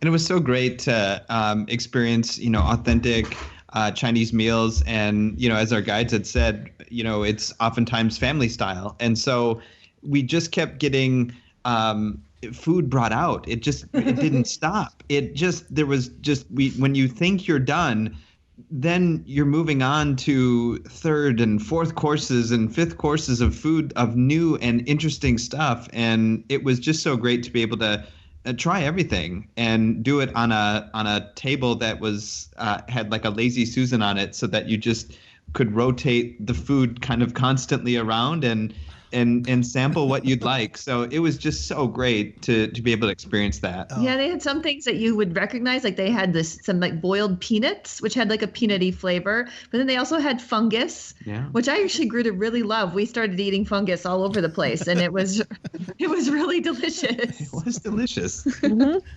Oh my gosh, I love that meal, Mrs. Fu. If you're listening, call me. I want to look one of the, as much as I love and miss Mrs. Fu and her Lazy Susan, where we went next on our tour was really one of the most, in parentheses, exhausting highlights for me, because when you think sometimes of China and recent and long-term Chinese history, the Tiananmen Square and the Forbidden City are two things that you have to see to believe. Before I share any of my thoughts, I would love for you guys again to just sort of go around the horn. Maybe Oliveri clan, Becky, Jennifer, and Megan BJ. Give me your thoughts about visiting Tiananmen Square and our what seemed like 11-hour walking tour of the Forbidden City. The number of people in Tiananmen Square, the locals, the people, as Daisy said, the people come in from all over the countryside. They wear their best clothes and they come into Tiananmen Square as a sign of relevance. And how she told us when she was 10 years old, she got to stand guard like they do in remembrance of the people who, the uprising that happened at Tiananmen Square. And how she saw the bullet holes in Tiananmen Square. It was very touching to me. The other part too was the number of people who wanted their hair, the pictures taken with women with blonde hair. That was really that was really interesting. Yeah, if you were blonde on this trip, you were very, very popular. I was actually a little nervous in Tiananmen Square because of all the video cameras and stuff like that, and we were told don't look at the guards and stuff like that. So I found myself constantly kind of looking at it, but just kind of shying away a little bit. So and even our guides were saying, well, I might have to cover my mouth at certain points of time and stuff like that because they read lips and stuff like that. So it was a little tense there, I thought. Yeah, Tiananmen Square means a lot of different things to different people, and I had a whole different mentality about it before I went, because all I know about of that location was the uprising and the history that we were fed and told about. But of course, it's Tiananmen Square is celebrated for them. So I was a little apprehensive being in that area, especially when we had seen a lot of different things, and we're kind of warned about the video cameras and listening devices, and don't take pictures of the guards. It's taken pretty seriously in that scenario, and of course it would be. So as long as we were behaving like good tourists and taking in the site for and what it meant to the Chinese people, I started to have a much deeper appreciation for that location, more so than just that one thing that happened that we know from history. But then going into the Forbidden City, this is one place where I did do research before we went, because I wanted to understand where we were standing, because the Forbidden City goes on and on and on and on. And every time you go from one gate to another gate to another gate to a different building, basically the closer you are to the center, and the center was where the emperors lived. So the closer you were to the emperor, the more important you were. So those areas between buildings and between gates were massive, because if somebody was going to try to take or overthrow the emperor, they would have had to been seen. And they needed that area to see these people approach. So I luckily spent a lot of time researching what it meant. So as we went through each gate and each location, you can read about it, you can see movies about it, you can see documentaries, you can see pictures, but you really can't understand the immensity of that place until you walk it. And I had so much more of an appreciation for the culture and for how they had to live at that time, to keep the emperor safe in, way back when in the 1420s, and it was constructed in 1406 or something, I believe. But the complex has something like 980 buildings. So it's not tiny. And I didn't feel bad about eating an extra helping of fruit at the end of the day. Well, and to piggyback on that you said that, the area they had that you could see, there were these vast kind of courtyards in between these buildings, and they were, it was interesting to see how open, and we talked about there are no trees and no anything really. So you could see the whole square, even though each one was huge, and there were like outer gates versus inner gates, where people, like you said, that were close to the emperor may be. And when you got into the inner gates, all of a sudden there's that beautiful garden, and everything just it's completely different than this public space that was used for, protection and various tactics and things. But because it talked about how, people on trial would have to walk through all these gates, but then you get to like the home part of it, and it just shifted, but still was massive, and so many amazing buildings. And I don't remember, I think maybe one of you do the scale of it and how quickly people built this. And I just remember thinking the logistics must have been crazy, and it was pre-Excel and pre-internet. And I was blown away just at the actual architecture and building of this entire Forbidden City. It was amazing. How delicate it was with the detail in places. It was amazing. Stunning. Yeah, I echo everything that everybody else said. The grandeur of it, the beauty of it. This day was one of my favorites because it really, if the day before was really about the people of China, the Tiananmen Square and the Forbidden City was really about Chinese history and the government, and Tiananmen Square with all of these 50s communist style buildings and learning about the government, and then the Forbidden City about its great history and emperors. It was just fabulous. It was great. And, we don't maybe get to see this and appreciate this sort of thing in the States because we don't have as rich of a history in terms of thousands of years that they go back to. And that was something that was just so amazing and fascinating to see the scale of this and the massive nature of it and just how old it truly was. So we loved this day. I don't want to... I want to echo what you guys are saying because I was in awe of what I saw, and anything that we say, anything that you can see on TV or in a movie cannot convey the scale and the scope of this complex. Okay. And if you think back, Jen, to what you were saying, I think we even talked about this, the architecture, the building, the logistics, the management of the workforce. Remember, this was built starting in 1406. They built it in, I think she said, 14 or 15 years. It's massive. I mean, hundreds of thousands of people sort of coming together to build this in a time, like you said, there were no modern tools.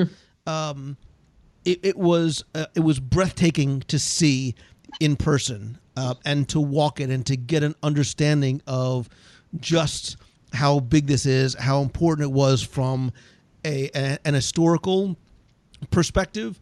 I was awed by the architecture, the engineering, by the beauty of what we saw.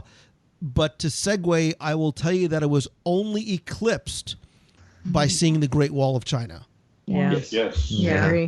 As amazed as I was with this, and not to take anything away from the palace, seeing the Great Wall of China, I was moved. I literally was moved, and at one point I was sort of just standing on my own, and I tried to think back to when this wall was built, so many years ago, in the mountains with no communication system. How do you sort of get 1 million people? All right, listen, you guys just start building that way, and you guys just start building that way, and just let me know when you're done.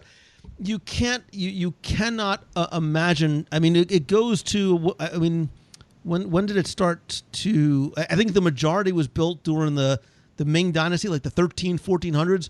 But part of it was some of the walls that were built, 1,300 years before that. Getting there is somewhat half the fun. You've got to work to get to the Great Wall. But when you stand on this, and I understand why it is a wonder of the world, and you look in every direction as far as the eye can see, and the wall just continues to go on, and it's high and it's thick and it still stands, and how they were able to use nothing but, and I'm showing you my hands like you can see it, nothing but their bare hands to fortify the stone and the brick and the wood and all these other materials is just, it's a remarkable sight to see, and I felt privileged to be able to witness it with my own eyes. Yeah. And we were so lucky to get a clear, beautiful day where you could actually see all the way to Beijing, and to be able to see as far as we could the wall. So the area that we're standing in after, that was a climb. That was definitely a climb for those of us who aren't in as good a shape as some of you guys. That was a little bit of a challenge to get up there, but it was worth every second. And then to stand there and see miles and miles and miles down the hill and up the hill and down the next hill, and you could still see that wall just going and going and going. How massive, how amazing, how thought-provoking that experience was. And I think this is another place where Adventures by Disney really shined. There was a section of the wall that was actually closer to our hotel, but we didn't go to that section. We drove a little bit farther away and went to a less crowded section that was really fantastic. And there were fewer people. We were able to get a little bit further down the way, I thought. That was just another reason why it paid in dividends for us going along on a tour versus trying to do this on our own. Yeah. Yeah, Lou, you said you were moved by it. I remember getting off of the bus, and maybe it was Becky and a couple of other people around were super excited. And of course, I mean, it's a wonder of the world, and it was a stop that we had to make. But I don't know if it was just a lack of time to mentally prepare, or I was surprised how moving it was just to get there and see it. For the first glimpse we saw, I kind of got choked up, and I couldn't really figure out why. And as we walked on it and we saw how, every section was different, because, you started thinking they built it to fit the land. It wasn't like they, used bulldozers and plowed things out. And so every section was a little different. Nothing was uniform really, as far as like the paths and the stairs. And I think it was just really incredible to see. It kind of made the history and the world seem just really vast, but also kind of smaller. I don't know. I love that about travel. It seems kind of like a paradox, but I just think it was really, it was just really amazing to just think that people built this wall so long ago, like you said, with just their hands, and it's truly spectacular. Anybody else? Thoughts, comments? It's hard to move on. It's hard to move on from the wall to a Disney experience because of building a theme park is one thing in 2016. Building a wall in 300 BC that is high up in the mountains with nothing but your hands. Whatever you see in Mulan is nothing like seeing it in person. And the other things that Adventures by Disney did as well is they have that one guardhouse where they were trying to get people to not put their name in the actual wall. So the government put up pieces of cloth along the walls so that you can actually write your name or write a message or make your mark without damaging the wall. And Adventures by Disney was standing there ready with Sharpies so that we could do that. And if you didn't know about that, you would have missed that opportunity. And it was, again, one of those ways that you could put your mark on history without damaging anything, and doing it in such a way that you felt like you had really touched history in your own personal way. And it was really, I'm sorry, go ahead. It was even fun to see the guides' reaction on the Great Wall Day, because even though they've been there so many times, they were excited about the Great Wall Day, and they were super excited to be up there and to see our reactions and, to get and take pictures. And it was just, if they can get excited after seeing it so many times over the past number of years that they've done this tour, you're at something special. Yeah. And I tried to put it into context. I really tried to grasp the logistical and engineering and architectural, and to make it as simple as possible. I tried to sort of put it in terms of, okay, let's just assume somebody lands in America in the 1400s, and I'm giving it, and says, all right, listen, I need you guys to build a wall from Maine to San Diego and kind of half the way back, and it's going to be like 20 feet high, and go. And I mean, because that's kind of what it was. I mean, that's kind of what it is. And by the way, it's all in the mountains too. So, and by the way, there's no engines or anything to lift these bricks all the way up to where they need to be. And you have to make the bricks. Yeah. Yes. Yeah. And look out for the Huns too. Look out for the Huns too. All right, we need to. We look. I could spend an entire show talking about the Great Wall, but we do need to go. From there, we had a wonderful lunch in this little old schoolhouse, but from there we went to the airport and arrived in Shanghai.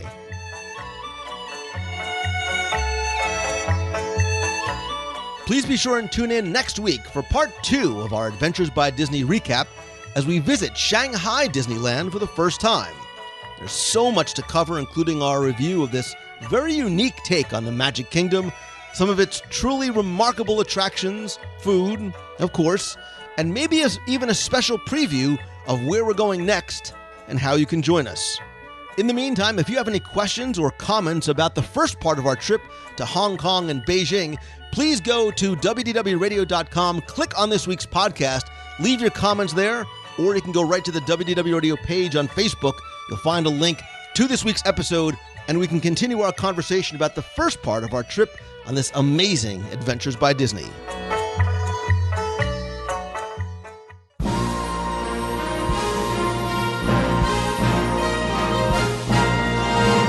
It's time for our Walt Disney World Trivia Question of the Week, where I invite you to test your knowledge of Walt Disney World's history, or see how well you pay attention to the details, not just always in what you see, but sometimes in what you hear, maybe even in what you taste. If you think you know the answer, you can enter via our online forum for a chance to win a Disney prize package. Before we get to this week's question, we're going to go back, review last week's, and select our winner. So on the last show, I asked you a question about the Main Street Electrical Parade, still a classic and one of my favorites, specifically about one of the voices, which was heavily modified and very much digitized, that introduced the Main Street Electrical Parade with this opening line. Ladies and gentlemen, boys and girls, the Magic Kingdom proudly presents our spectacular festival pageant of nighttime magic and imagination in thousands of sparkling lights and electromagnetic musical sounds. The Main Street Electrical Parade. Now, while you might not recognize the voice simply by hearing it in this context, most likely it's one that you've heard before. It's Jack Wagner, known as the voice of Disneyland, and if you've been on the Matterhorn bobsleds out in Disneyland Park, you've heard his safety spiel with the Remain Seated Please, or if you've been on the Walt Disney World monorail system, his is the famous voice of the Please Stand Clear of the Doors, por favor manténganse alejado de las puertas, which for many of us is the extent of our knowledge of the Spanish language. Thank you, Jack Wagner. Anyway, I took all of the correct entries, randomly selected one, and again, you were playing last week for the 102 Ways to Save Money for and at Walt Disney World book, all 7 of my virtual audio walking tours of the Magic Kingdom, both of which, by the way, are still on sale at the WDW Radio store at WDWRadio.com. I also going to send you some WDW Radio 6 stickers and a WDW Radio pop socket and stand for your phone. And last week's winner, randomly selected, is John Robash. So John, congratulations. I have your address. Because you used the online form, I will get your prize package out to you right away. But if you played last week and didn't win, that's okay, because here's your next chance to enter in this week's appropriate Walt Disney World Trivia Challenge. So this week, I want to stay in China, or the Epcot Center version of China, because this beautiful pavilion, which now I appreciate so much more, and the half-size replica of the Temple of Heaven once served as a backdrop for what music video? I'll give you a hint. It's from a 1998 film. I'll give you another hint. It's a Disney film. I'll give you another hint. The film was animated. And I'll give you another, well, that's it. That's your last hint. So there you go. What music video did the Temple of Heaven and the China Pavilion in Epcot once serve as a backdrop for? You have until Sunday, October 15th, to go to WDWRadio.com, click on this week's podcast, use the online entry form there. Again, you're going to play for the book, the tours, the Magic Band cover, the stickers, the pop socket, and because I just got back from China, and this question is about China, and I love China, I'm also going to give you a mystery prize from China. So good luck and have fun.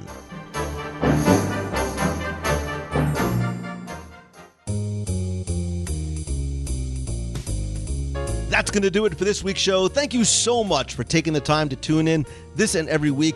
I'm so excited to be able to share our Adventures by Disney with you through the podcast. I also uploaded about 1,000 or so photos to an album over at facebook.com/WDW Radio. I'm also going to be uploading some videos and some 360 VR videos and photos as well, because I really want to give you a sense of what it looked like on the ground from our perspective in as much of an interactive 360-degree environment as possible. Again, you'll find all those photos at facebook.com/WDW Radio. I want to thank everybody that joined us on the trip. I also want to thank some of the new members of the WDW Radio Nation family, including Lauren Joswiak, Stephanie Kessler, Christopher Richardson, Cheryl Pickard, Carolyn Williams, Bridget Mary Schultz, Simon Rubens, and Mark Davis.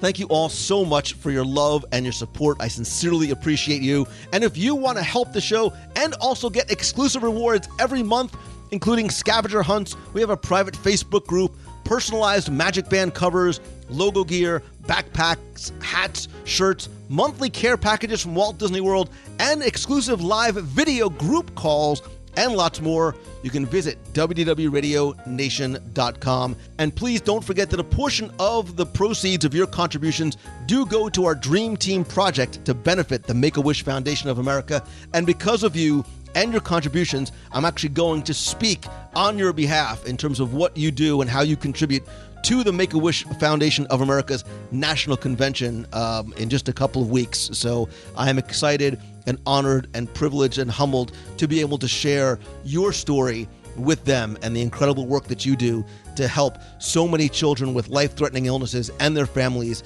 experience some of the Disney magic that we get to so often. Again, to find out more, visit WDWRadioNation.com. Also, don't forget, too, that in addition to hopefully liking and sharing the Facebook page, you can also follow me on social. I am at Lou Mongello on Twitter, on Pinterest, on Instagram, and you can also follow my personal profile on Facebook as well. I would love to hear from you, so if you have a question either about our Adventures by Disney, the site, the show, Walt Disney World history, or trivia, you can email me, lou@wdwradio.com. I'll answer it on the show for you on an upcoming episode. You can also, if you want to be heard on the air, you can also call the voicemail at 407-900-9391 with a question, a comment, or just a hello from the parks. And of course, as much as I love connecting with you online, nothing beats a handshake and a hug. That is why I continue to do Meets of the Month every month, coming up on over 10 years now of doing it. Stay tuned, as I'll have information about October's and hopefully November and December's Meet of the Month on an upcoming show, and I'll also post it on the Facebook page as well. Also, I do occasionally do some meetups on the road as I travel to speak quite often. Again, following the Facebook page is the best way to find out how and where we might be able to meet up other places around the country and even sometimes around the world. And speaking of speaking, if I could maybe come to help you by speaking to your business at your conference or to your school, you can visit LouMongello.com. And also, I would love to be able to help you do what you have given to me, which is turn that thing that you love into that thing that you do, either with one-on-one mentoring or small group coaching. I want to help you build your brand and business and get you from where you are to where you want to be. Again, you can find everything over at LouMongello.com. Thanks, as always, to Becky Mankin and her team from MouseFanTravel.com, not just for the Adventures by Disney, but how for so many years they've been able to help me and my family, and hopefully you and your family, visit Walt Disney World, Disneyland, Disney Cruise Line, or obviously Adventures by Disney. You can visit them over at MouseFanTravel.com. Also, check out CelebrationsPress.com, where you can subscribe to Celebrations Magazine. And as always, my friend, and you You are my friend. Whether we have met yet or not, you continue to show and demonstrate that all the time. And actually, even on this Adventures by Disney, I met up with listeners in Hong Kong, Shanghai, and then when we stopped over in Tokyo. So I want to say hello and thanks again to Adam Papercut, and thank you for the gift that you brought me. Manesha from the UK, who I met over in Shanghai, as well as a couple of other friends that I met in Hong Kong and Tokyo. It is amazing and humbling to see these friendships and this community literally reach people around the world, and I am grateful to and for you. I'm also grateful to all of you who have left a rating and review over on iTunes. So all I ask is that if you like the show, please help spread the word. Let others know about it. Tweet out that you're listening. Share a link to this or your other favorite episodes on Facebook. And please take 30 seconds to rate and review the show over on iTunes. I want to thank some recent reviewers like A.P. Bialik, who said, I'm late to the party because I didn't see my first Disney park until I was 33. Walking through Main Street with my 2.5-year-old son and his wife for the first time for her too was every bit of a Disney commercial. It was awe and wonder and magic, and we can't go that often, but Lou makes us feel like we can fit that time in between stays with great content. I love the secrets and the history episodes, and as an art teacher, I can't get enough of the interview with Imagineers. In listening to the WDW Radio podcast, I've grown to associate the opening music jingle to my happy place. It's a great way to sit back, relax, and drive to work. Great job, Lou. Thank you so much. Hope to meet you guys and your family in the park one of these days. Welcome to the Hellmouth says, how did I just find you? I just only discovered the podcast recently. I cannot wait to go back and listen to more of the older episodes. Even after hosting this for over 10 years, Lou comes off so very genuine, because I am. He also seems to still love doing this, because I do. I'd love a whole show dedicated to Haley Mills. I'll add that to the list. Top 10 Haley movies or maybe other Disney legends. Anyway, the show is awesome. A must-do for any Disney fan. Thank you so much, and I will take your Haley Mills recommendation. Dylan Gamble says, it's simply amazing. I love listening to these podcasts. Lou does a magnificent job with detail and making you feel like you truly are at Disney. He does an amazing job with information collecting and has a true passion for what he does. Dylan, and welcome to the Hellmouth, and A.P. Bialik, thank you guys so much. It is exactly what I hope to do, is share with you and connect you to the experiences, maybe when you can't get there as often as you'd like. If you want to leave a rating and review, you can visit iTunes and search for WDW Radio, or just go to wdwradio.com/iTunes, and it'll give you a link directly there. Again, my sincerest and humblest gratitude and thanks to you for not just your time, which I know is so valuable, but your attention and your love and your friendship and support. I could not and would not do this without you. And I do this with positivity and passion and enthusiasm, because if not, why bother doing anything at all? And I do this because of you and thanks to you and for you. And I am sincerely, sincerely grateful for the privilege of being able to share my passion with you each and every week. If there's ever anything that I can do for you to say thanks, please let me know. I hope that you have your best week ever. So until next time, see ya. Yo, hello, Lou Mangello. This is Andy Thompson calling from Quesnel, British Columbia, Canada. Your podcast is just astounding, magnificent, magical, and, well, what else can I say? It's just so whimsical. I mean, it's a great podcast. I love it. Thank you. You are the best, and I love your Becky voice. Thank you. That's so funny. And if Becky's listening, sorry, Becky. And I love Lilo and Stitch. And maybe you can do a podcast about what the best Stitch stuff there is, or the ride. And I will do my Stitch voice. So, this is my family. I found it all on my own. It's little and broken, but still good. Yeah, still good. So that's my Stitch voice. I hope to listen to your podcast very soon, and I would love to meet you, give a handshake and a hug, and I really hope everything is going okay for you down there because of the hurricanes. I really hope you're safe, and I hope you have a magical day. I will talk to you some other time. See ya. Bye. Hey, Lou, this is Beth from New York City, and was calling in response to the favorite parade memories.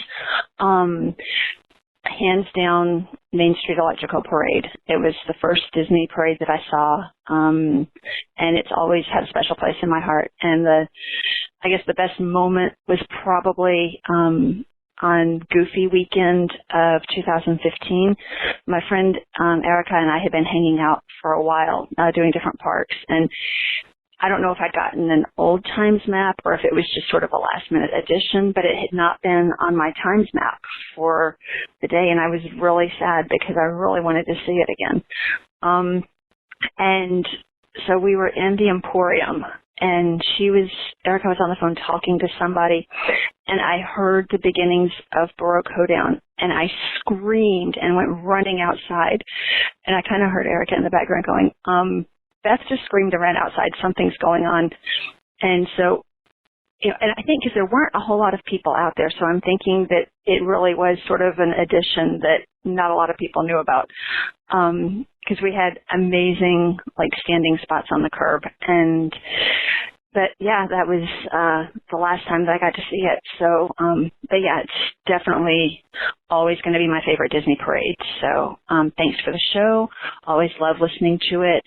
Makes my commute to work a lot nicer. So anyway, take care. Bye. Hello, Lou Mangello. It's Gabby Laxmana from Columbia, Maryland. First off, I want to wish you safe travels on the remainder of your journey to Shanghai. I'm so excited to hear everything about Shanghai. And I just wanted to chat with you for a second. Today is Friday. Earlier this week, my fiance and I just came back from a 2-week European adventure. We started in Paris, and we were able to go to Disneyland Paris, which was so cool. It was my first overseas Disney park. And boy, do they like their thrill rides. Some rides that are very similar in Florida and California were very different in Disneyland Paris, and we were not expecting that, but it was so much fun. We loved the Ratatouille ride, Toy Story Land, and it was just so cool just seeing a park in a whole other country. And then after Paris, we embarked on a week-long Mediterranean Disney cruise aboard the Disney Magic. It was both of our first times on a Disney cruise, and I can tell you for certain, we are never cruising with any cruise line ever again. The quality of the food, the shows, the service, it's unmatched, truly. And it was just magical. And I just can't wait to go on another one. We actually, while we were there, we went ahead and booked another cruise for next year in the Bahamas. So that'll be our first time in Castaway Cay, September of next year. But yeah, that's about it. I was just so excited to tell you about it, and just, again, safe travels to you and Becky as you make your way across the world, and I can't wait to hear everything when you guys get back. Alrighty, have a fun trip, and I will talk to you soon. Thank you again for everything you do, Lou. Bye. Hey, Lou Mangello, it's Ben on the Run. Just thought I'd drop you a note, seeing as you were over in Asia. I actually just got back myself from Shanghai Disney a couple of weeks ago, and now I just checked into the Swan for a conference over this next week. But enjoyed the photographs of Shanghai, and hope you also enjoyed Tokyo Disney as well. And looking forward to catching up on your podcast. Thanks. Hello, Lou Mangello and the WDW Radio Group, the WDW Radio Box people and family, WDW Radio Cruisers. Lou Mangello is on his way home from overseas with Becky Nankin. And this is Darlene Nagy from West Seneca, New York. I had a wonderful time in Disneyland, and now I'm counting down to my birthday trip in May of 2018. I have 232 days until my trip to Walt Disney World. And as soon as Lou posts another event, I know Momentum's coming up for those who have signed up for that. So you guys got a lot going on. Thank you so much, Lou and Becky, for taking us on your adventures, and Lori Oliveri for posting so many pictures, and everyone else on the trip. I had a blast watching Sammy posting also. It was an amazing adventure on this side of the States, watching the overseas adventure in Shanghai. It was amazing. I hope Becky got to eat some good food and taste some new stuff and not just eat rice. Talk to you real soon. Have a magical day. You've got a friend in